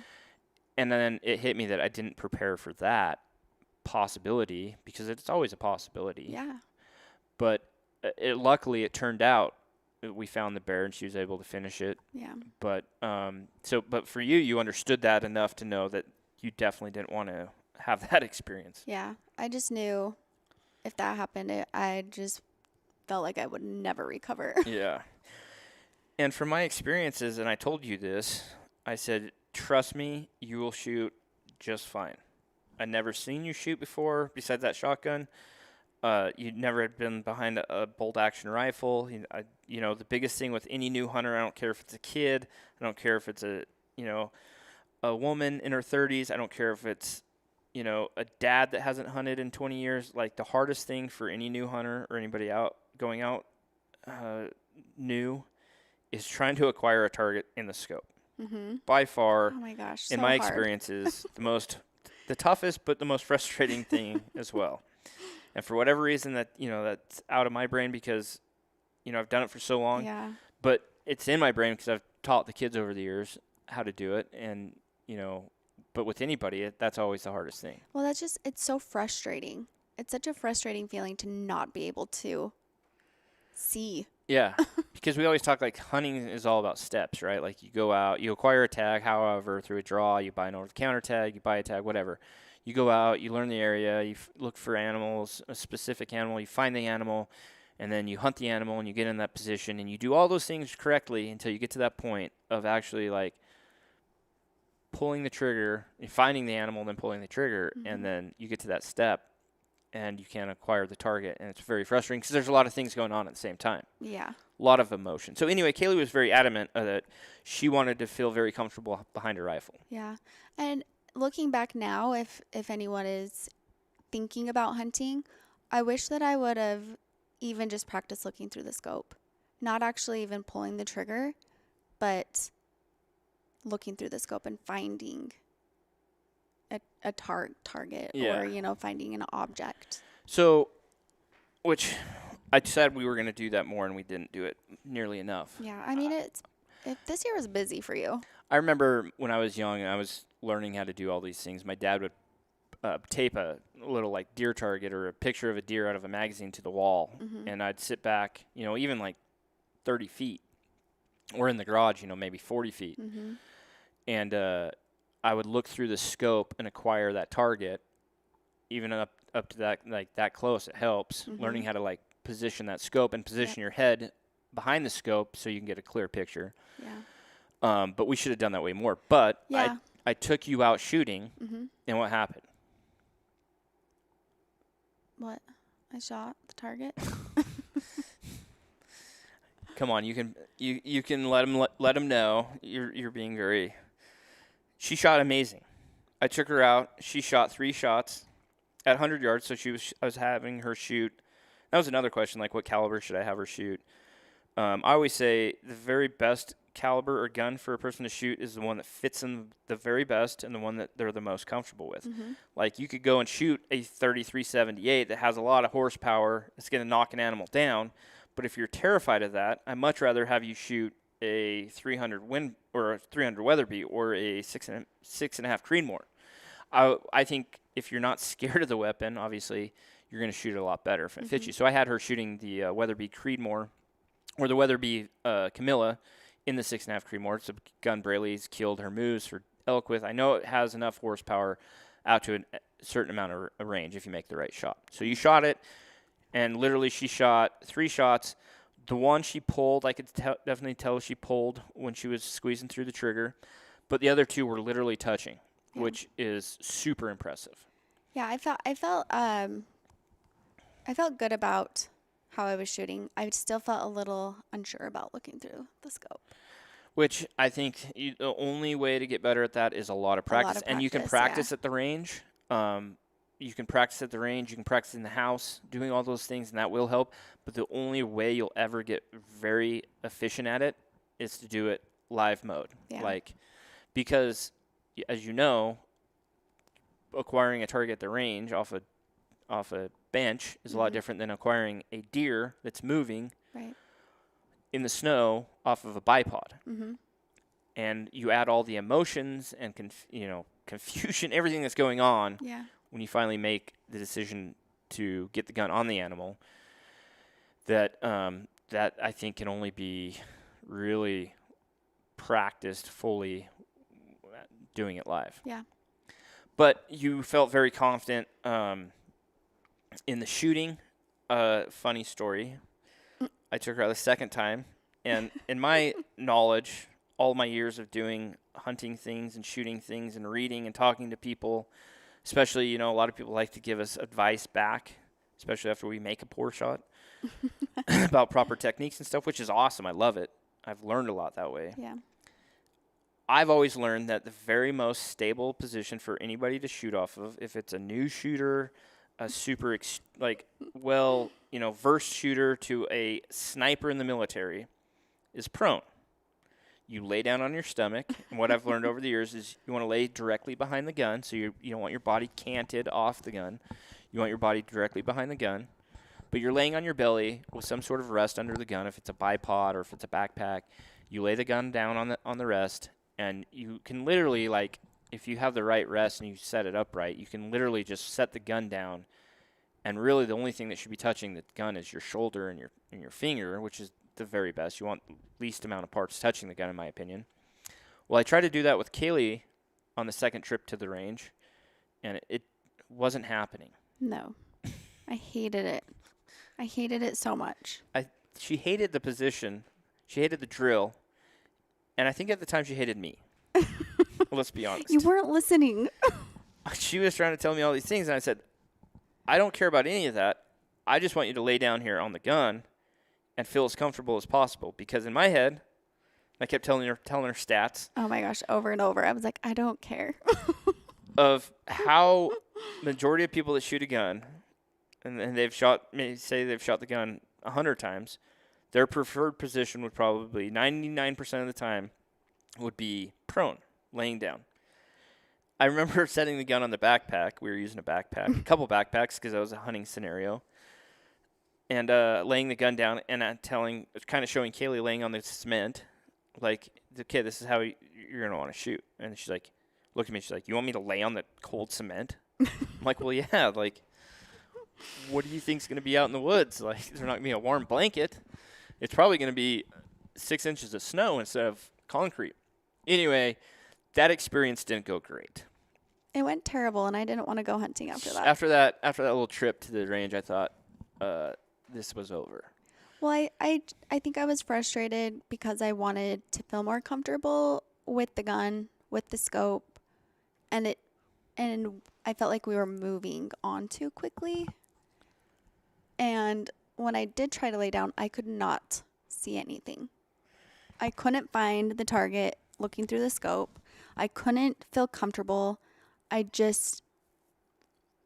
got in my head a little too much, thinking if I tried to shoot a deer like this, I'm going to make a bad shot. I just felt so uncomfortable. Yeah, and that's not I'm a fairly decent teacher for the right people.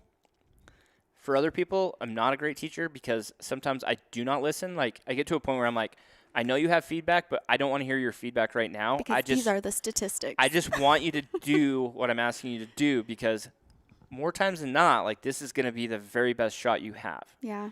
Like, even if you feel more comfortable, like, sitting upright, like, with some sort of, like, stable rest, like a tree branch or a tree or a rock, statistically, you're going to, like, you can always, unless the brush is high or whatever, you can always lay down with a couple backpacks. Yeah. So I don't want your feedback right now. I just want you to try this because I think if you try it and do what I say, you're going to feel comfortable. And we never got to that point. No, I think we needed to ease into it a bit, and you didn't want to. You wanted to. I mean, it was time that we needed to move forward, and I wanted to go back, and we just weren't communicating that well. So we have this little hoorah at the range. Finally, it was like the hunt was a couple days later. I didn't know even to the day we left that if Kayli was going to go. Like, I remember Logan's like, what time we're leaving? I'm like, I hope we are leaving. And eventually, her first light camo showed up. She wanted to try it out, of course. Of course. So finally she came out of the bedroom and was like, what time are we leaving? I'm like, right now, get your stuff ready. Anyway, so we go over there, and a tool that we've used here recently for new shooters, new hunters, is Bog Pod. It's a brand that makes tripods, all sorts of shooting devices, shooting rests.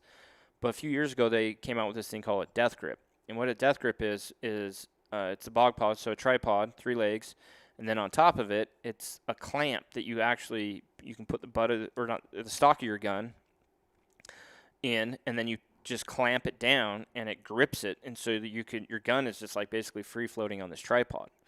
And the benefit of this is helping a new hunter acquire a target.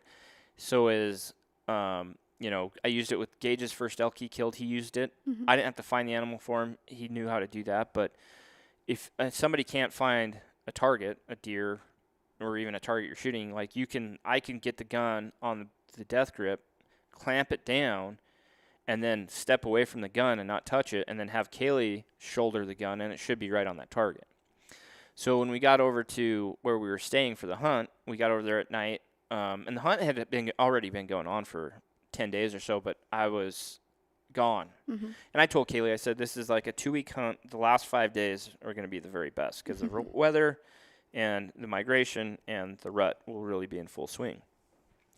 So we got over there the night before, and I brought out the bog pod, which I was planning on doing the whole time. But the reason I went from shooting off the bench to shooting prone is the likelihood of that was going to be more comfortable for you, because I prefer that way over a bog pod, just to lay prone. And I thought, because I'm way more comfortable. The gun is way more steady.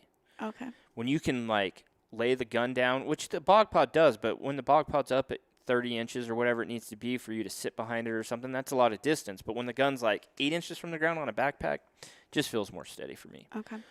So we got over there, and I brought out the bog pod at night, and I was like, all right, let's look at this position. And so I put the gun down, and I actually had switched up the gun I wanted her to shoot. I had no idea. I had her shoot the 6.5 Creedmoor in the Camilla, in the Weatherby Camilla. Then I had her shoot the new backcountry TI that we just got in the Weatherby RPM. And then I had her shoulder my Weatherby Mark V 3378. And for whatever reason, the 3378 fit her the best. Like, she felt the most comfortable with the scope. Just with the whole setup, like, and so I got her on the bog pod, and I put the 3378 on it, which, if you've ever shot a 3378, it has a lot of horsepower, shooting a big bullet, but honestly, the Mark V with the brake, it doesn't kick that hard. A lot of people are kind of terrified because it's such a big cartridge. You didn't know any of that. No. And I didn't want you to know any of that, because I knew that gun wasn't going to kick any harder than any other gun we had, especially in the moment. And so I put the 3378 on the bog pod, had her sitting with her back up against the couch, and she was like, yeah, why didn't you have me do this at the range? And I'm like, well, this is like if you can't get prone, this would be like a resort. Like, okay, we can try this. Okay. Does that make sense? Yeah. No. Well, yes, but no, because yeah. In my head, I would prefer anybody to shoot prone over sitting off of a tripod. Do you just feel like that's mostly because you don't want to use a tripod? Like, why wouldn't I want to use a tripod? I don't know. You just think that that's a better. The only thing that goes into my decision on how somebody shoots is how they're going to be the very most successful. Okay. I know that didn't resonate when I was trying to tell you that at the range, but when I take somebody out, the only thing I want them to find is success.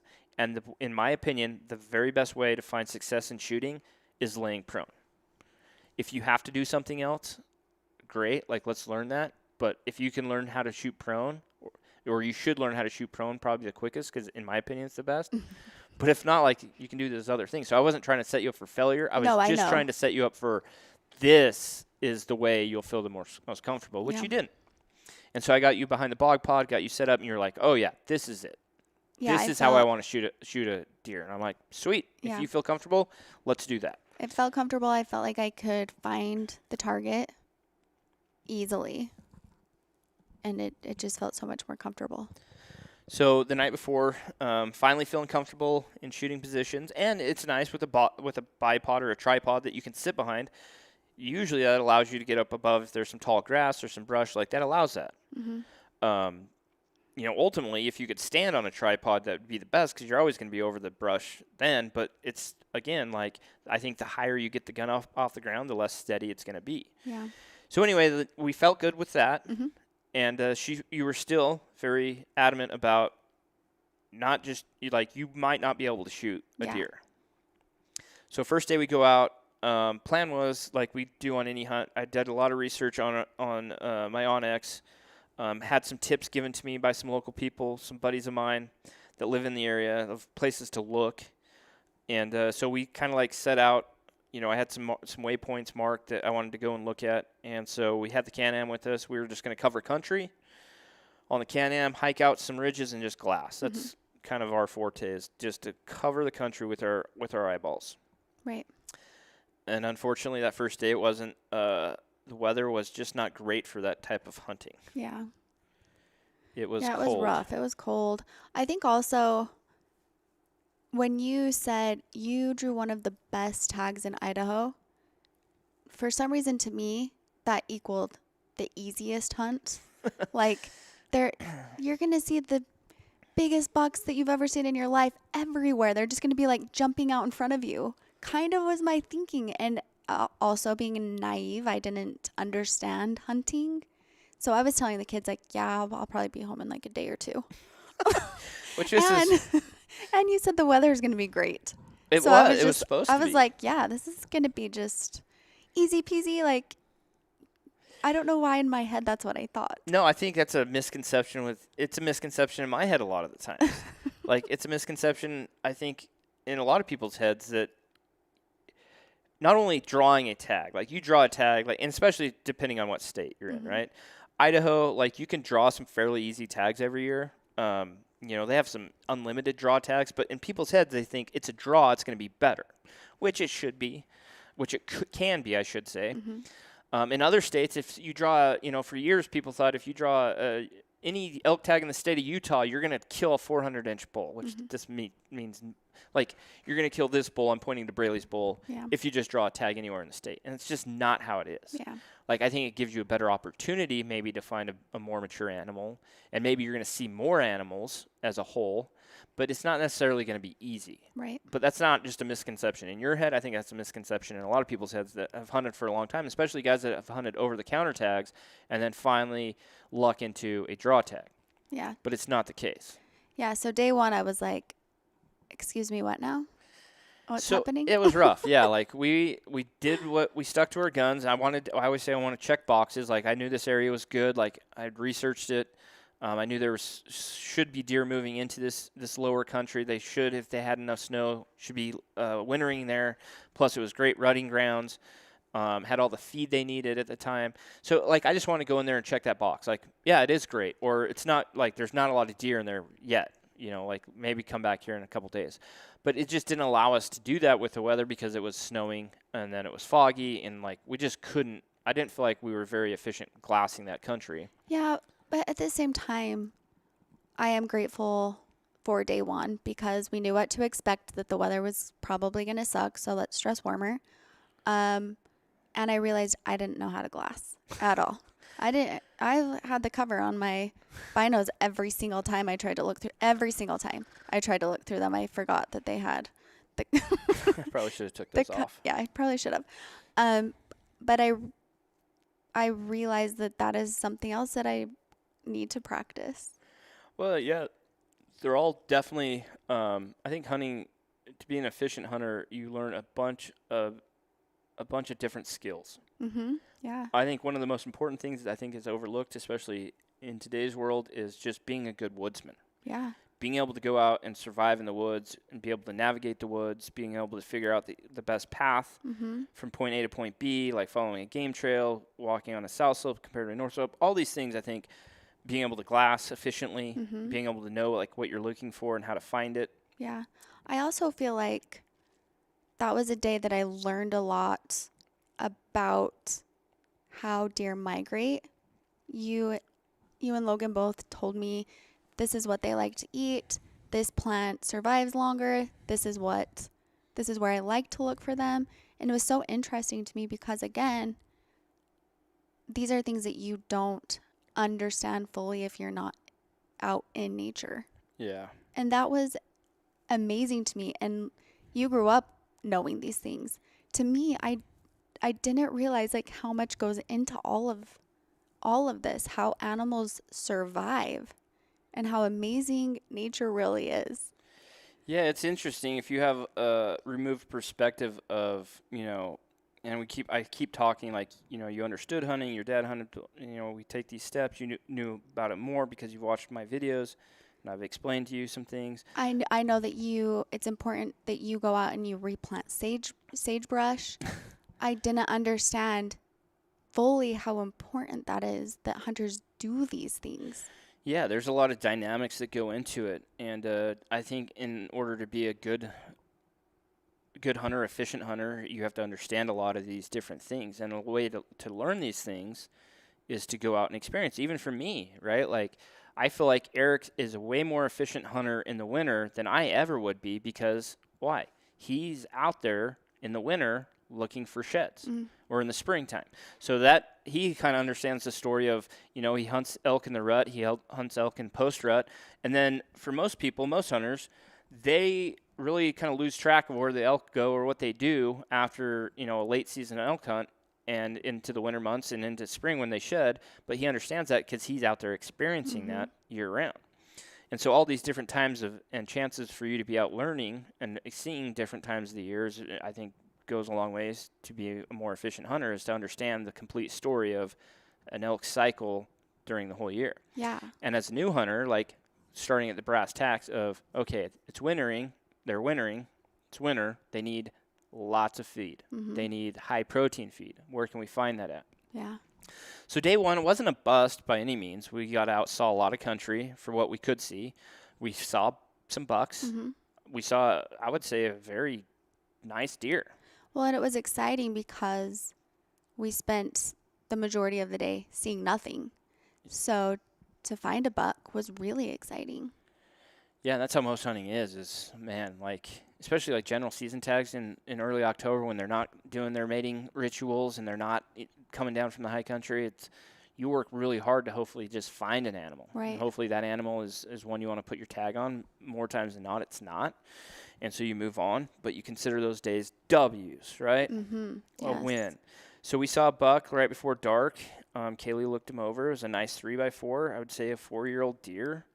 And she was like, yeah, let's keep looking. This is kind of fun. Yeah. Even though we had a really terrible day of weather, like snow blowing sideways, like even driving the Can-Am, I couldn't see because of the snow blowing in my eyes, and then trying to glass it. Anyway, we don't need to dive into all the details of every day, but say after like day 1 was kind of tough, inclement weather. Got to experience that though. Like you got to check that off. Yep. And then day 2 is like completely different. Yeah. And I told you that. I'm like, day 1 was windy. There was a storm. And whatever animal I've ever hunted, just don't love those conditions, especially the wind. Yeah. But it's good. That's what you kept saying. It's good to have days like this because tomorrow's going to be better. Yeah. When you go from real bad, then like real good isn't like that far away from it once you've experienced the bad, right? So day 2 is perfect weather. Yeah. Like, no, the storm had blown out. The wind had blown the storm out. The wind had calmed down. It was calm. It was cold, which I always want cold. Yeah.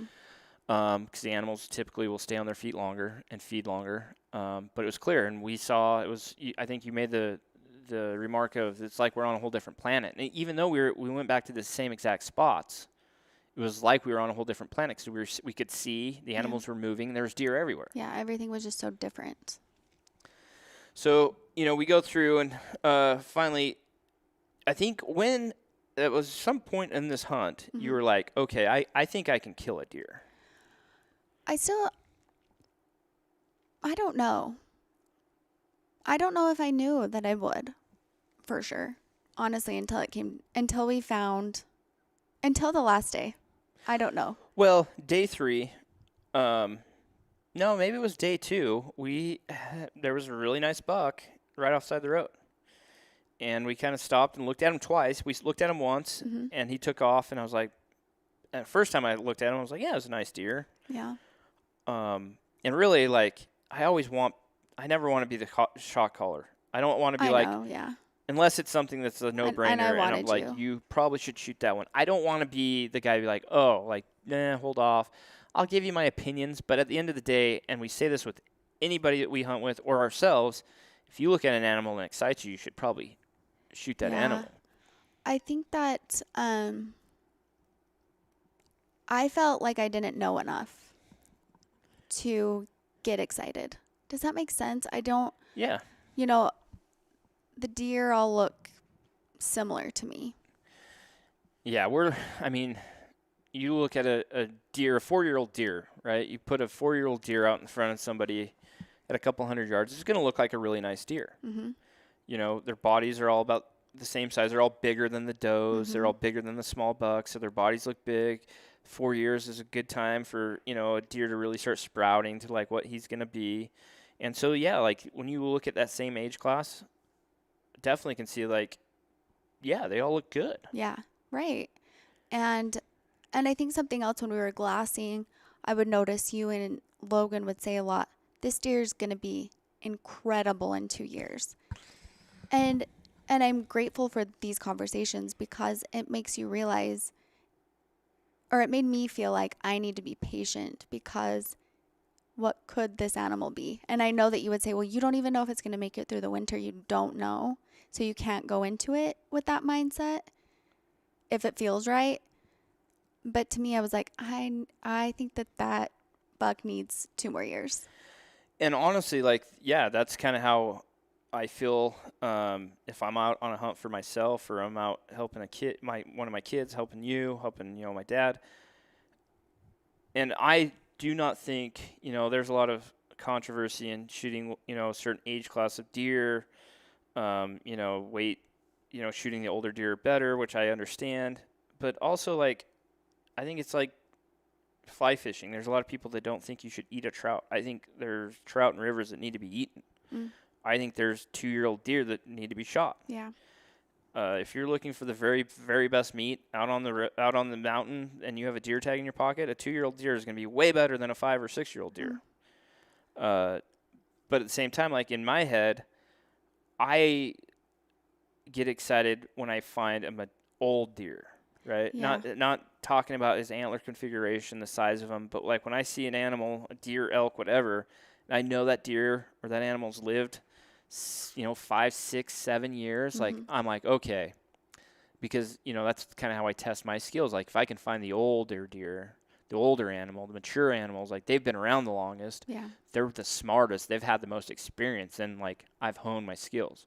But at the same time, I don't think there's anything wrong with shooting a 3-year-old deer. I don't think there's anything wrong with shooting a 4-year-old deer, especially on public land, because like what I told you, maybe in 2 years that deer is something spectacular and he's lived his life and passed on his gene, his seed.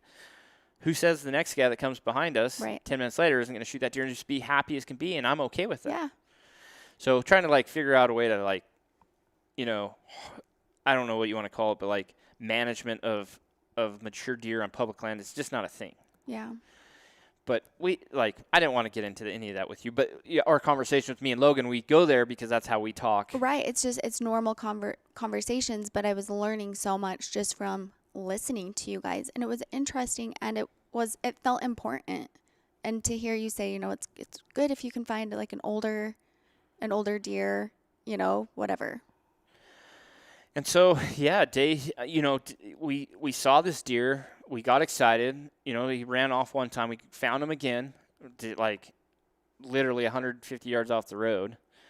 We get out, and, this time of year, deer are just being dumb deer. Yeah. And that's why the appeal to hunt them in the rut is so appealing to most hunters, because in August, September, October, they're not that way. The mature animals, the bucks especially, are in the trees. You very rarely see them out. And then in November, like, it's the does that you're worried about. The does are going to bust you. Yeah. And the bucks are just doing Chasing what the does do. Yeah. And so anyway, like, we had this opportunity, and I was like, man, like, it's a great deer. Yeah. I think you'd be happy with it. And we had that experience. If you haven't, go watch this film. This is going to all make a lot more sense. Plus, I will say this right now. I should have prefaced this whole podcast, and maybe I did, is this hunt, for many reasons, but this hunt and what we were able to capture is probably some of the best we've ever captured. And it's not because I'm biasing my beautiful wife and it was your first hunt, but it really, for whatever reason, it's hard to like put your finger on it. But watching it, and there's been a lot of feedback, like it really told the story of a hunt. It really told the story of the ups and the downs and the emotion and the excitement, and especially add all that emotion and excitement for a new first-time hunter into the picture. Like, this is by far the best video we've captured this year and one of the best we've ever captured. But go and watch it if you haven't. But I kind of lost my place. But so moving on, I felt like after that, personally, I felt like, okay, like, you realized the situation after the fact? Yeah, well, I took too long to decide, okay, yeah, well, you said you can get on the gun and then decide if you feel good about it. Because I was like, I don't know. And then it was like rushed because I waited too long and I missed my opportunity to even get on.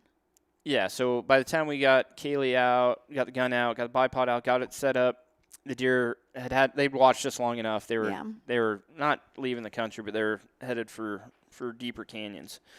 And after that, I felt like, okay, she's felt enough or experienced enough of this that I felt at the time like she's gonna kill a deer. Yeah, I think I felt more comfortable. Well, I think that when you said you can get on the gun and then decide, I felt good about that because I knew that I was giving myself the opportunity, like really giving myself the opportunity to make the decision. And I realized at that moment I need to give myself this opportunity. Yeah. Quicker, and then I can decide how I'm feeling. And so that day went by and it was phenomenal. We saw another buck that was, right there. Mm-hmm. I think you would have been super happy with. And I would have been happy with anything that you were happy with, obviously. Yeah. Like you deciding that you could kill a deer, killing a deer, being stoked on it. Like that's the experience I wanted. And the whole thing with this hunt was I knew I wanted you to have a certain experience. Yeah. Because I want everyone to have a certain experience out in the woods, especially if it's their first time or they're still new to it, to want to like come back, or maybe not even like you decide it wasn't for you, but you really understand like all the pieces are coming into the puzzle now. Yeah. And so like I didn't know exactly how to explain that experience beforehand, but I knew I wanted you to have some sort of adventure that would kind of like put all those puzzle pieces together for you. Yeah. From knowing, understanding your dad hunted, to eating some jerky, to having a BB in the breast of a pheasant, to understanding the work that goes behind it, to understanding that it doesn't, it's not just you go out and kill the first animal you see on the first day, but you have to work at it. Mm-hmm. You have to take these steps. And so by day 4, I was happy with how everything had gone. Like we had seen a lot of deer. Day 3 came, it was terrible weather again, but we did see a couple more mature deer. We got on them. Again, kind of a little late because that's what happens most of the time is, you find the animal, it knows you're there, and you only have like a few moments to make a decision, to get a gun set up, acquire the target, pull the trigger before they're gone. Mm-hmm. And, if you haven't done it a lot, it's a lot going on. Yeah, right. And so day 4 comes and, kind of the same thing. We're out glassing, seeing a lot of deer. And in my head, I'm like, all right, we're not finding like that next level of like giant buck, which is fine. Yeah. We looked over so many beautiful, mature 4-year-old deer is what I would say. A 4-year-old deer, I think, is like just getting to their prime. Yeah. In my opinion. And I think we saw a lot of those. Yeah. And then day 4 that evening, we were glassing kind of the same country. Oh, I found one. I got to tell this story. So, again, going back, like in my head, everyone wants to shoot a 200-inch typical mule deer, whatever that might be, that number, right? And I do as well. But I also love the fact of finding a really old, mature deer, like one that has like not just got to his prime, but it's like maybe a year or 2 past his prime. And like, do you really like it when they also have bad genetics? Well, so the story, like I find this deer, and he's old. Like I looked at him, I'm like, man, that's grandpa. That's like a gnarly 6-year-old, 7-year-old maybe deer. And maybe I'm way off with my guessing of his age, but he just looked old. He had that face on him. He had the gut on him. His antlers just weren't beautiful, but weren't they terrible? Well, it was like a giant. I'd have to watch the video again, but it's like a giant, like 2x3. You can just tell if he ever had good genetics, he's past those. Hopefully he passed them on, but he had like passed his prime of his beautiful, majestic 4x4 frame. It was just this big old gnarly 2x3, and I'm like showing Kayli, and she's like, yeah, whatever. I'm like, well, that deer's pretty cool. And she's like, what do you mean? I'm like, it's old. Like that's the oldest deer we've seen. It's old and it has terrible genetics. And it has terrible genetics in my head. Like again, like like you don't, Yeah, like you're not killing that mature 4-year-old in his prime, like not even to his prime, but he has like that perfect silhouetted 4x4 frame. You know, he's got the perfect genetics. I'm like, that deer's cool. If it would have been me, I probably would have shot the deer. And Kayli she's like, you want me to shoot that old deer with ugly antlers? With terrible genetics? I'm like, well, yeah, what? like I'm that's. so confused. And then, you know, I have to remove myself from that conversation because I want her to shoot something that's going to make her happy. And at this point, you've come to the conclusion that you were going to be capable of shooting a deer if it was the right deer. Yeah. And you said that multiple times after like day 2, day 3, you had some experiences. You're like, I can shoot a deer if it's the right deer. I think a part of me felt like, am I making a mistake to pass up on these bucks that we've seen? Am I going to regret that? And, you know, I don't know, but it just didn't ever feel like what I should do. Which is good, man. I think that's, you know, that you stuck to your guns. And I think that was important because you definitely had some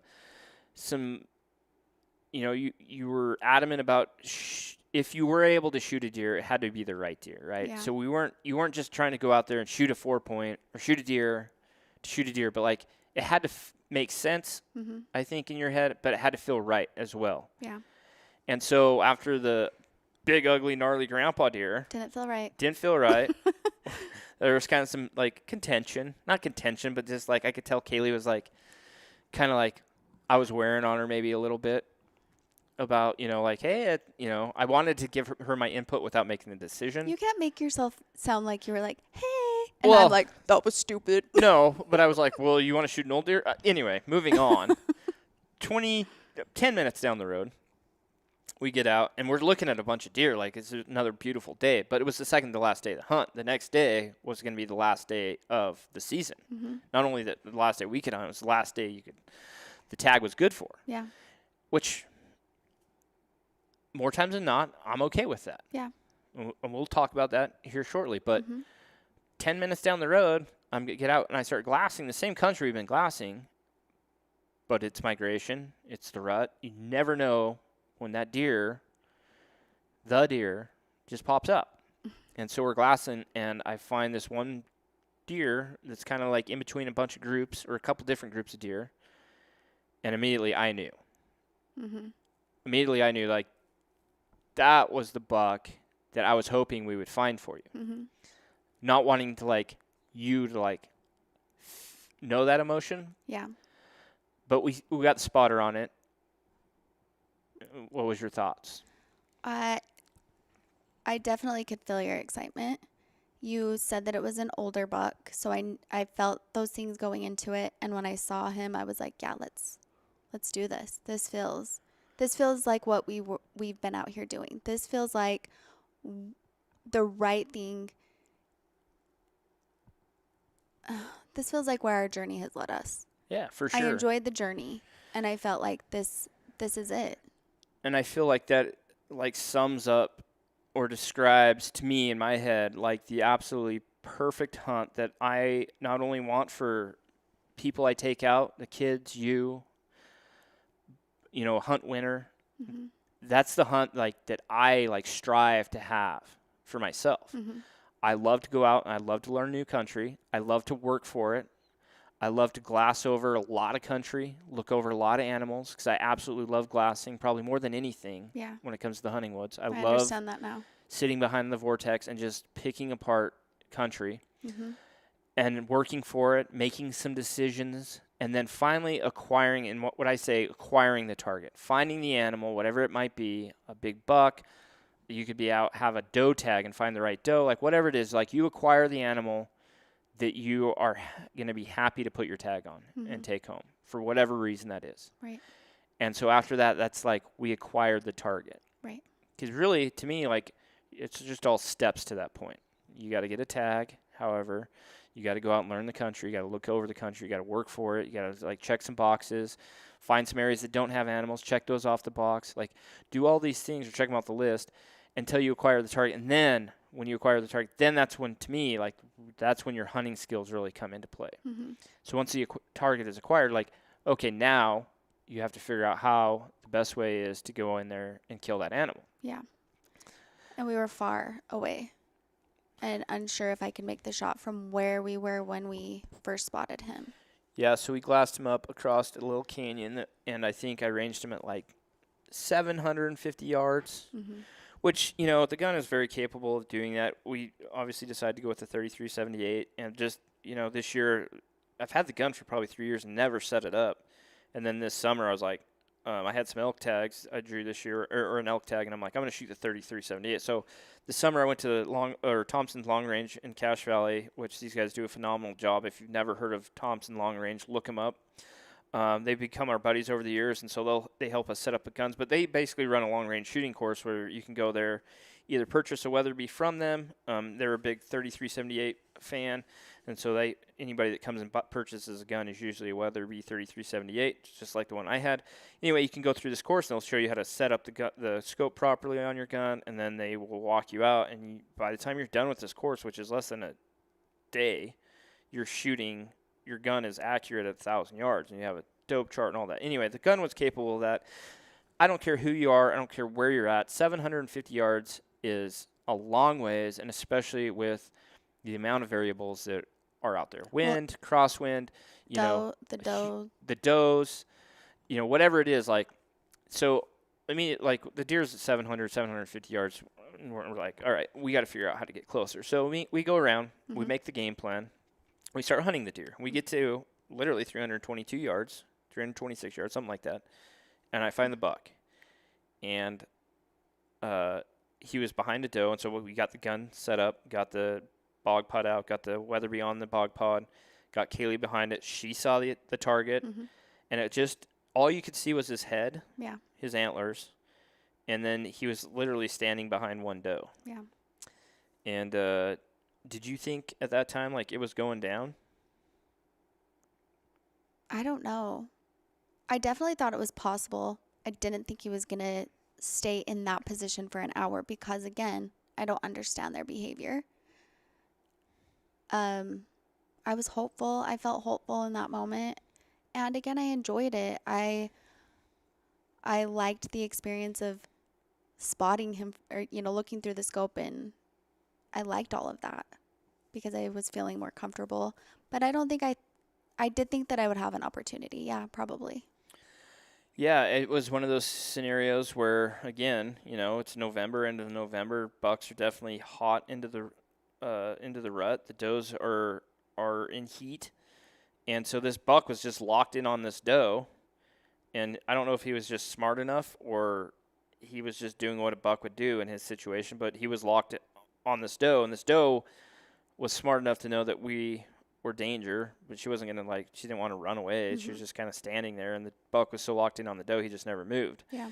Anyway, long story short, the opportunity never arose for a good shot. They kind of took off, and it was kind of over. Yeah. At that point. We found the target, we got close, and it just didn't work out. Yeah, I think that was the first time I felt disappointed with the hunt, and disappointed in myself. Maybe I shouldn't have waited. Maybe I should have, taken, I don't know, maybe I should have given myself permission maybe to shoot these other deer or not been so caught up in my feelings, but that isn't true to who I am. Yeah. And so at the end of the day, and you help me no, that didn't feel right. It's okay. You don't even think about that. That's in the past. Yeah, because what you're referring to is that first deer that was kind of questionable that we saw day 2. It was right off the road. We got set up, and you were not hesitant, but you were just... I was pretty hesitant. Cautious. You're trying to make that decision. And again, in the hunting woods, things happen really fast. Yeah. Now looking back, you're like, man, I wish I would have decided faster. Probably you didn't wait as long as you thought you did. It just didn't happen. Yeah. And in my head, I'm 3 days later, we find the buck that we were looking for, finally, I think. And so, you go back to that, and I told you, you can't think about that 2 days ago. We've moved on from that. Right. This is what we have in front of us. Even though it didn't work out tonight, Like now we've acquired the target. We know the target exists. Like before, because beforehand you're just hoping to find the deer that's going to make you happy. You're hoping to see the deer. You're hoping that deer exists. You're hoping that the deer's out there. Yeah. And then we find it that you were like overly happy about, that you were like, yep, that's the one. I could shoot that one. Yeah. Forget all about all that stuff that happened before. Now we have, our job ahead of us, is the way I look at it. And honestly, now looking back, and at the moment, I remember thinking like that, because that deer stood there for 30 plus minutes with Kayli looking at him, like getting on him. Like, I'm like, you just study him, watch him through the scope. If that doe moves away, he steps out, like, we're going to have a shot. That scenario was probably the very, very best thing that could have happened for you on that hunt. Yeah. I think a situation like that, and going back to like the only way to practice that is in live mode. That was live mode. Yeah. That was live mode. You could acquire the target through the scope. You learned where to put your head to get that clear picture. You had that clear picture field of view that everyone talks about when you're shooting a rifle. And you studied him. You watched him. Yeah. You knew he didn't ever present a good shot. And so you knew that. So moving forward after that, you were so much more well-versed in all those things that you were worried about at the first of the hunt than you ever would have been without that experience. Yeah. Yeah, and after you said that, I did, driving home, I thought I wouldn't have had all of these experiences and the opportunities that we had if I would have made a quick decision on the second day. I would have missed out on so much. Yeah. And so that was day 4. And, I remember talking to you that night, or like right after that, and you're like, is that deer going to be here tomorrow? Yeah. And I'm a pretty big believer in, like, unless something crazy happens, especially that time of year in the rut, like there's plenty of does in there, like that deer's going to be somewhere. We know he exists. That's what makes me happy, is like, I know the deer exists. Now it's on us to like find him again. Yeah. But I know he's here. And I think that just adds a lot of confidence to a person. When you know it's there, it's just on you that you have to go do what you can do to find him. Yeah. And if you don't, it's probably your fault. You didn't look hard enough. You didn't like set up a good enough game plan, whatever it is. Like, as long as I know I have confidence that target's out there, like, I'm good. And so the next morning I told you a very important phrase. You remember the phrase? The last day is better than the first day. Last day is better than the first day. And it's funny because we say that, and unfortunately, a lot of times our hunts do come down to like the last few days. Like, we spend a lot of time. Yeah. And it's not because of the cameras by any means, but anytime we go on a hunt, it's like, okay, how's this adventure going to unfold? And we always just allow that adventure to unfold however it does. Yeah. But if you go out and kill an animal on the very first day, within the first, hour, it's really hard to like tell a really good story through film. Yeah. But at the same time, like, that's the story, right? Like, if we just saw a giant buck and you felt like that buck was the right buck first day, first morning, first hour, and shot it, like, I'd have been thrilled because that's what it was. Yeah. But looking back, I'm so grateful that didn't happen. Yeah. And I am too, because I really think, like what we were talking about earlier, the real way to like have all these puzzle pieces make sense, and from understanding that your dad hunts to understanding deer behaviors and deer movements, and especially that time of year, like, you have to have those experiences. Yeah. And even though it was only, a 5-day hunt, it is kind of a short hunt for us anymore, but it's 5 days of you with experiences that you would have never had otherwise if you didn't decide to try this thing for yourself. Yeah. And so last day is better than the first day. We say that for numerous reasons. It's first off, we tell a really good story that way. We have a lot of footage to use to create a film, but also like we know more about that country, because every unit's different, every state's different. Like, I haven't spent a lot of time in that unit before, so we knew the unit better. We knew what the deer were doing at that time. We knew that we had found a deer that you were going to be happy with. And so we say the last day is better than the first day, because we can use all that knowledge to go into the very last day with a really good game plan of how we're going to be successful. Yeah. And that day, my good buddy Cody, that lives over there, offered to come help. I sent him the video, and he's like, yeah, we need to kill that deer. And so Cody came and helped. We rode in his Jeep, which was nice. It was It enclosed. was very nice, yes. The Can-Am's awesome, but it's just not fully is. enclosed yet. Yeah. Anyway, so we go out and we're looking for that deer. Yeah. And, you know, in the back of my head, I knew it was a definite possibility we wouldn't find that deer, Mm-hmm. and it would be on us. Yeah. But I also knew that, like, we had a very good chance of having an opportunity at that deer again. Yeah.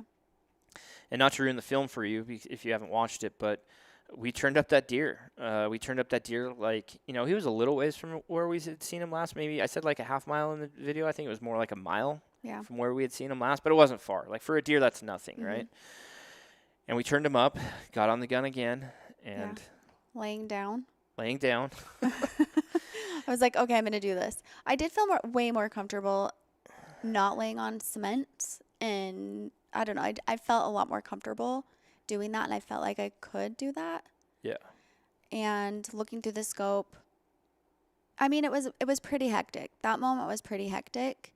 But I did feel a lot more comfortable.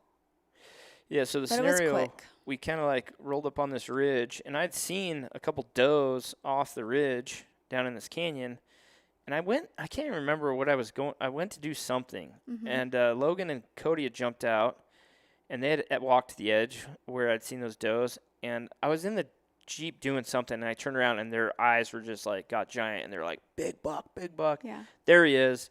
So we were yard sailing out of the Jeep with the gun, Mhm. you know, the packs, and I get Kayli to the edge, and by this time the deer know we're there. Get her set up, and about the time I found where the buck was, he was bedded in the trees. The does had got up, and he had just followed, and they were beelining it directly away from us up over the ridge. Mhm. And so Kayli trying to find the deer, me trying to like communicate what was going on to her. In the video, it's kind of funny, but it tells a story of what, if you've ever had somebody out hunting that's newer, or yourself, and it's just a frustrating moment. Like, Well, there was just so much happening. It was chaotic. yeah, It felt like, but also I felt like I needed to stay calm. I don't know. I was like, get this hat off of me. a lot of orders were being barked from me and Kayli. I'm yelling at Logan to give me his binos. I'm asking Kayli if she can find the deer. She's yelling at me to pull her hat off. Anyway, the deer runs off, Yeah. and I'm still like okay with it. I'm like, all right, you know, because that time of year, deer just don't bust and just take off out of the country. They just kind of like get out of like what they feel like is danger. Uh-huh. The buck's just following the does.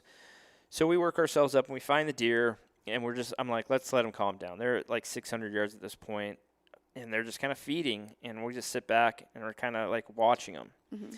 And they go up, and our plan was once they go up over the ridge, we're going to go circle around, and I thought I had a pretty good idea of the canyon they were going to be in. So the deer go up over. We kind of just let them chill out. You know, they're not on high alert by any means at this point, but they kind of know we're there. Anyway, so we circle around, we hike into this canyon, sneak into this canyon, Yeah. and get set up where we can see the majority of it. And we found two of the deer that were with this big group. So this big buck was with like 8 or 9 other does, and then 2 smaller bucks. Mhm. And so we get into this, work ourselves into this canyon, and we start glassing. We find the little The other buck. 2-point and then the little 4-point that was with them. Mhm. We're like, oh man, they got to be right here. So we sit there, and there was a part of the canyon I couldn't see. So I told him, I'm like, I'm going to sneak out of here and go try to find that big buck with his does. And I go crawling around the mountain, never found him, come back. And I was set up. And Cody and Logan had got Kayli set up on the littler 4-point. Yeah. And they got you set up pretty quick, because I kind of like had Yeah. snuck up ahead so I could see into the canyon a little more. And I look back, and like the gun's set up, Kayli's on it looking. I'm like, she better not shoot that deer without me by her. Well, and I never would. Well, and it would have been fine if you were happy, but The reason that I liked that is because I felt like I could practice. Yeah, Like I again, kept like moving great the gun experience, around, you know. finding it again. No, there's no cartridge in the chamber. You know, the gun's not loaded, but Kayli's sitting behind the gun in a real life hunting situation Mhm. with the scope on a bedded deer, with plenty of time to like get those experiences, get those like minutes behind a scope in the woods looking at an animal, and Yeah. those are priceless. Mhm. And so I sneak back over, and I sit right next to Kayli, and I'm like, all right, I can't find that big buck. And it's a very good possibility that we're not going to find that big buck again. Like, or I said that it is a possibility. Yeah. Like, we could still find that big deer. I still have hope. But just so you know, that deer might have like slipped out on us. We might not see him again, only having a half a day left to hunt. Yeah. Do you want to kill that deer? The deer that's laying down in the bed in his bed. No. I didn't want to. I wouldn't have. And so it was a younger deer, like probably a 3-year-old, 2.5-year-old, 3-year-old deer. Nice deer. It would have been happy. I think you would have been happy with it. Most people that kill deer, mule deer especially, you know, you got to understand, like my first 3 deer I killed were like maybe a year and a half old, 2 points. And I was thrilled with it. A great experience. I ate the meat. The meat's amazing. Yeah. And so, like, for you, in my head, I was like, if you shoot this deer, like, you'll be stoked. It's Yeah. 4 point. You know, like, people will be stoked for you. Your dad will be happy for you. Like, the kids will be thrilled. Yeah. But you didn't want to kill it. Yeah. And I think, you know, when I made that decision, I feel like it was already made, but to, you know, say, like, no, I'm not going to kill this deer. You know, it was hard because we had been away from home for a long time. That's hard for me. This was the longest that I had ever been away from any of my kids. In 18 years, I haven't spent this much time away from my kids. But then realizing, but also in that moment, I realized how much that I really loved hunting. I loved every day that we were freezing cold. I loved every experience. I loved every conversation. I just loved it all. And so I was okay. I felt like I would leave this hunt and this experience with no regrets. Even if we didn't find that buck, I knew that I would be really grateful and I would feel proud of what we had done.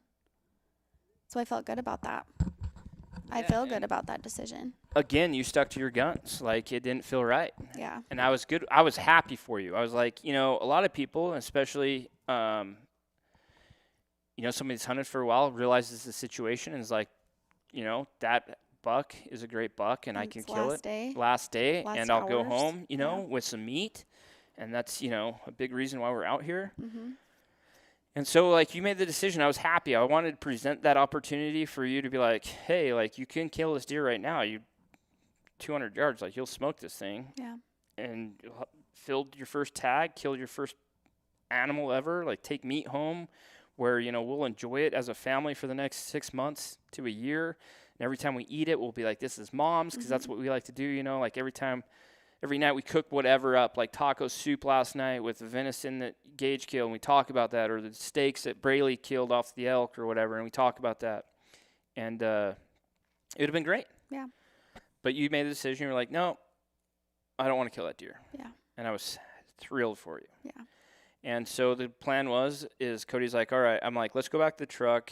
You know, because we had hiked into this canyon. I'm like, let's go back to the truck, circle around, where we can glass back into this canyon, this side of the canyon we can't see. Mm-hmm. And Cody's like, all right, I'll meet you guys at the truck. Basically, I'm going to go around, circle around to do something to look off this edge. And I'm like, I was just there, but whatever.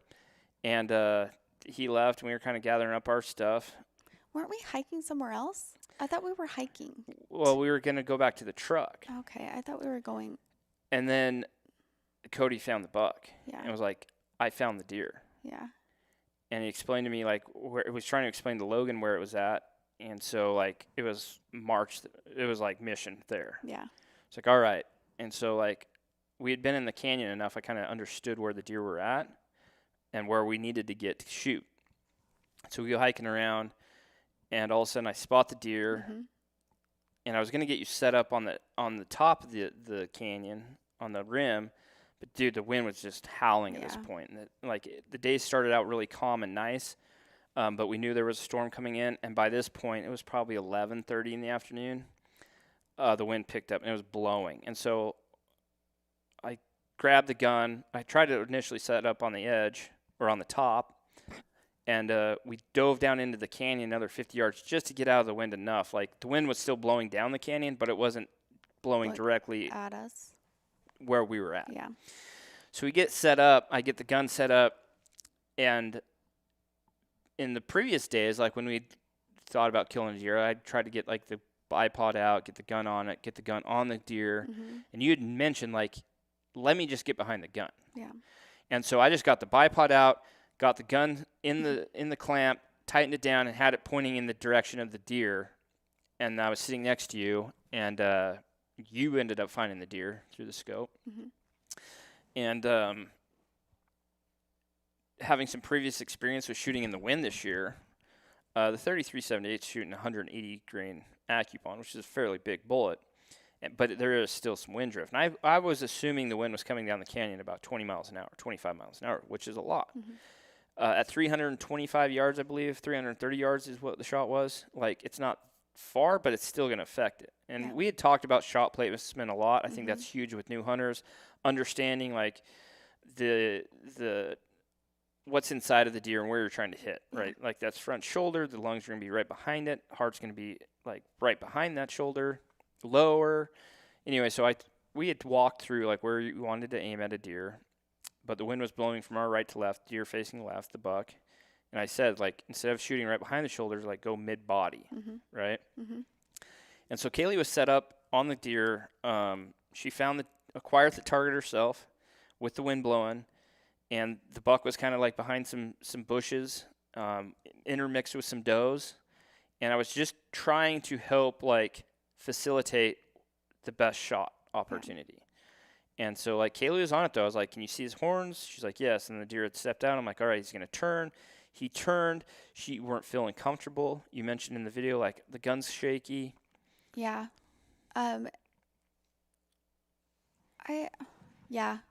What was that? I can't remember now. Why was it just the wind that was making the gun feel shaky? Yeah, and that was on a bipod. Okay. Because I felt very steady. It felt like a hectic moment, but still inside I felt pretty calm. I felt like it was just important to feel 100% comfortable. And I know that that's not always possible, but I was just like, okay, I need to feel really good. I need to feel good about his position because I didn't want to injure him. And so I know I had a shot that you probably could have made, but I felt like he wasn't turned enough. So I just waited, and then he turned perfect. Like, it was just a perfect opportunity. Yeah, so at first, he was in the bushes and behind some does, and he came out, and there was an opportunity there, but he was quartering away pretty hard. And you even said, I'm like, all right, you can make that shot. And we had talked about if he turns, you need to aim back and all that. Yeah. But you were like, I just feel like I'm going to hit him in the guts. Yeah. So you waited, and that was awesome. And then he was broadside for a split second. I was like, all right, there. And then he turned. I was like, no. And you're like, I know, I'm on him. Yeah. And then he turned, and you slowly squoze the trigger like you're supposed to do. Gun went off as a surprise. You can clearly see that in the video. And you absolutely just smoked that deer. Yeah. I think in, those moments before, waiting for him to turn, I just kept thinking, am I going to do this? Am I really going to do this? And just so many emotions were going through my mind. I don't know. I had so many thoughts. And then when he turned, I was just like, I think this feels right. So shoot the deer. Me and Logan were on him with the binos and the spotter. Mm-hmm. Deer goes down. I tried to get back on. Well, here's the thing. We had shot a few guns, or we had shot the guns, but I had those headphone things on, the noise blockers. Yeah. I didn't have those on, and I didn't even think about it in the moment. So the gun was so loud that it surprised me because that was the last thing I was thinking about. So my ears were ringing, and then I was trying to get back on the scope, and there was so much going on, and I couldn't find him. And then Logan said, he's down. And I was just flooded with so many emotions. Yeah, I think that moment of, you pulling the trigger, making a terrific shot, and then hearing, me and Logan hooping and hollering when he died, because that's ultimately, as a sportsman, as an outdoorsman, as a hunter, that's exactly what you want. Mm-hmm. You want to inflict as least amount of pain on that animal as possible with him just dying and not suffering, right? Yeah. And that's exactly what you did. Like, you couldn't have made a better shot. Like, that deer lived for maybe 8 seconds after you squoze that trigger. Yeah. Perfect heart shot. Ran a few steps, died, literally on the run. Didn't even know what happens. Like, that's what you're hoping for. Yeah. That's what you're, practicing for all your life to hopefully be able to continually do that every year. And so you make the shot, you know he's down, and then you get flooded with those emotions. Yeah. And it's so hard, in my opinion. And going back to what I said earlier, like, I don't know what it would be like if I would have just got into this at this age. Because I think I understand more now. Yeah. As a kid, I don't think, maybe you don't really understand exactly what's going on. You know that you've seen your dad kill a deer, and that provides meat, and that's a good thing, and you want to, like, experience that, and so you do it, and then it happens, and you're just so thrilled. But as an adult, you understand and have a lot more in-depth perception of life, I guess, especially being a parent or whatever it is. But you understand those things, and so I don't understand what that feeling was like for you. Yeah. And it's hard to describe because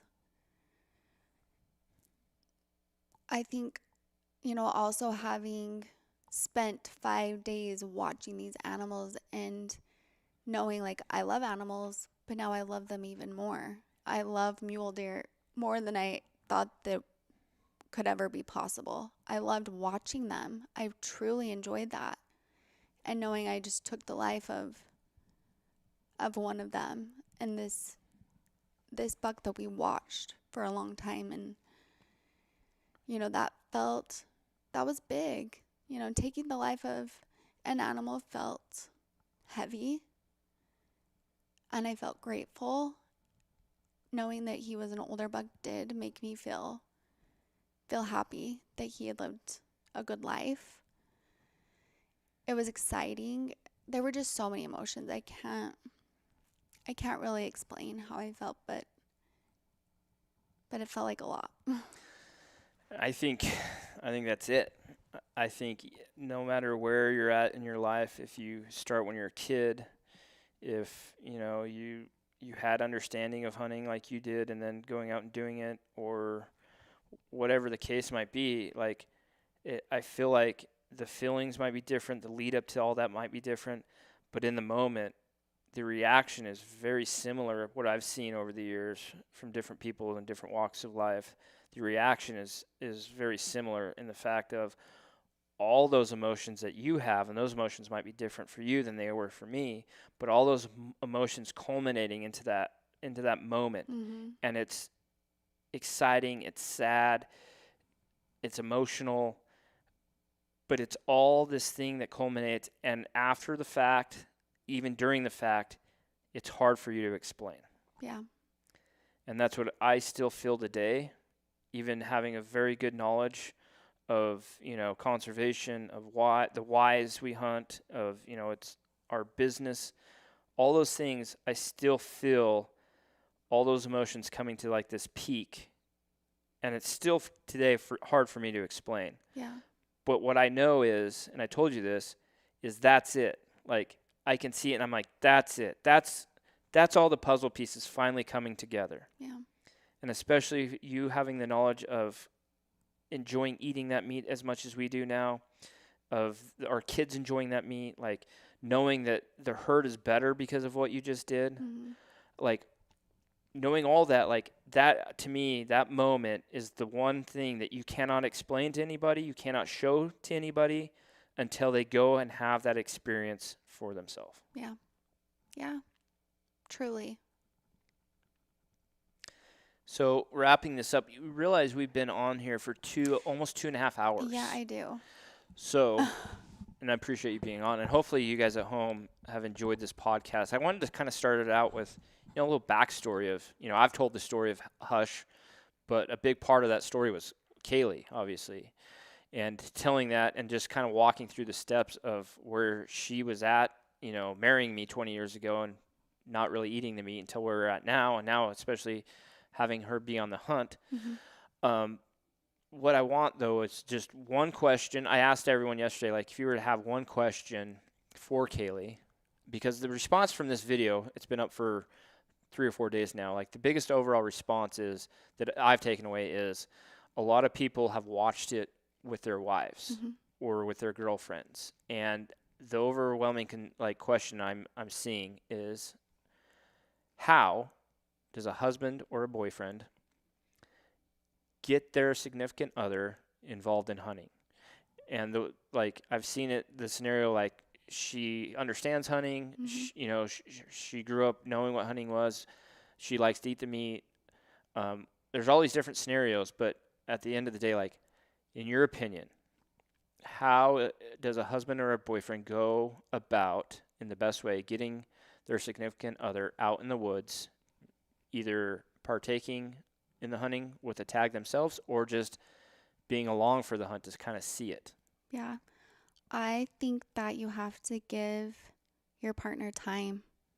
That's what I think it comes down to. I'm grateful for the time that it took me to get to this place because I appreciated everything. And so for me, I've never felt pressure or expected to do anything except for what I felt was comfortable for me. And I'm grateful for that.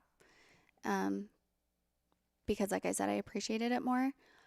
I do think that I do kind of wish that this kind of contradicts what I said, but I do wish that I would have gone on a hunt maybe. I don't want to say I wish I would have, but maybe that would have helped me be more open to the possibility of being the hunter if I would have gone on a hunt or two before. Maybe this all would have happened sooner because I just enjoyed being out there so much. I enjoyed that process more than I thought that I ever would. Like I hope that I'm invited to go on another hunt just to be there with you or with the kids. Well, I think one of the most powerful things that I took away from it, after that moment of, all those emotions culminating for you, is Logan and Cody went back to get the truck and we were talking. You're like, I want to be a part of this more. Mm-hmm. And maybe I'm not the hunter. Maybe I'm not the person that has the tag in their pocket. But I wanted to be on a hunt with you and the kids. Like, Yeah. I want to help my kids out. I want to be there for them. And I want to be involved in this more. And I thought that was a super powerful thing. Not only because you just hunted Mm-hmm. and taken, all the steps and had gone through all the experiences, but you realized that it's such a profound thing hunting is. Yeah. After experiencing it from A to Z, Mm-hmm. is that you loved it enough to know that that's something that you would want to continue to do. Even though you might not be the tag holder, you want to be there for your kids. Yeah. I want to enjoy that journey and I want to experience that journey. And I think, when you're young, because I think when I explained like nature is just so amazing, it's because I'm older. And I think when you get older, you appreciate those things more because to my kids, I'm sure I'm just like dorky and old. But I did. It was just so amazing. And I would love to experience that with them.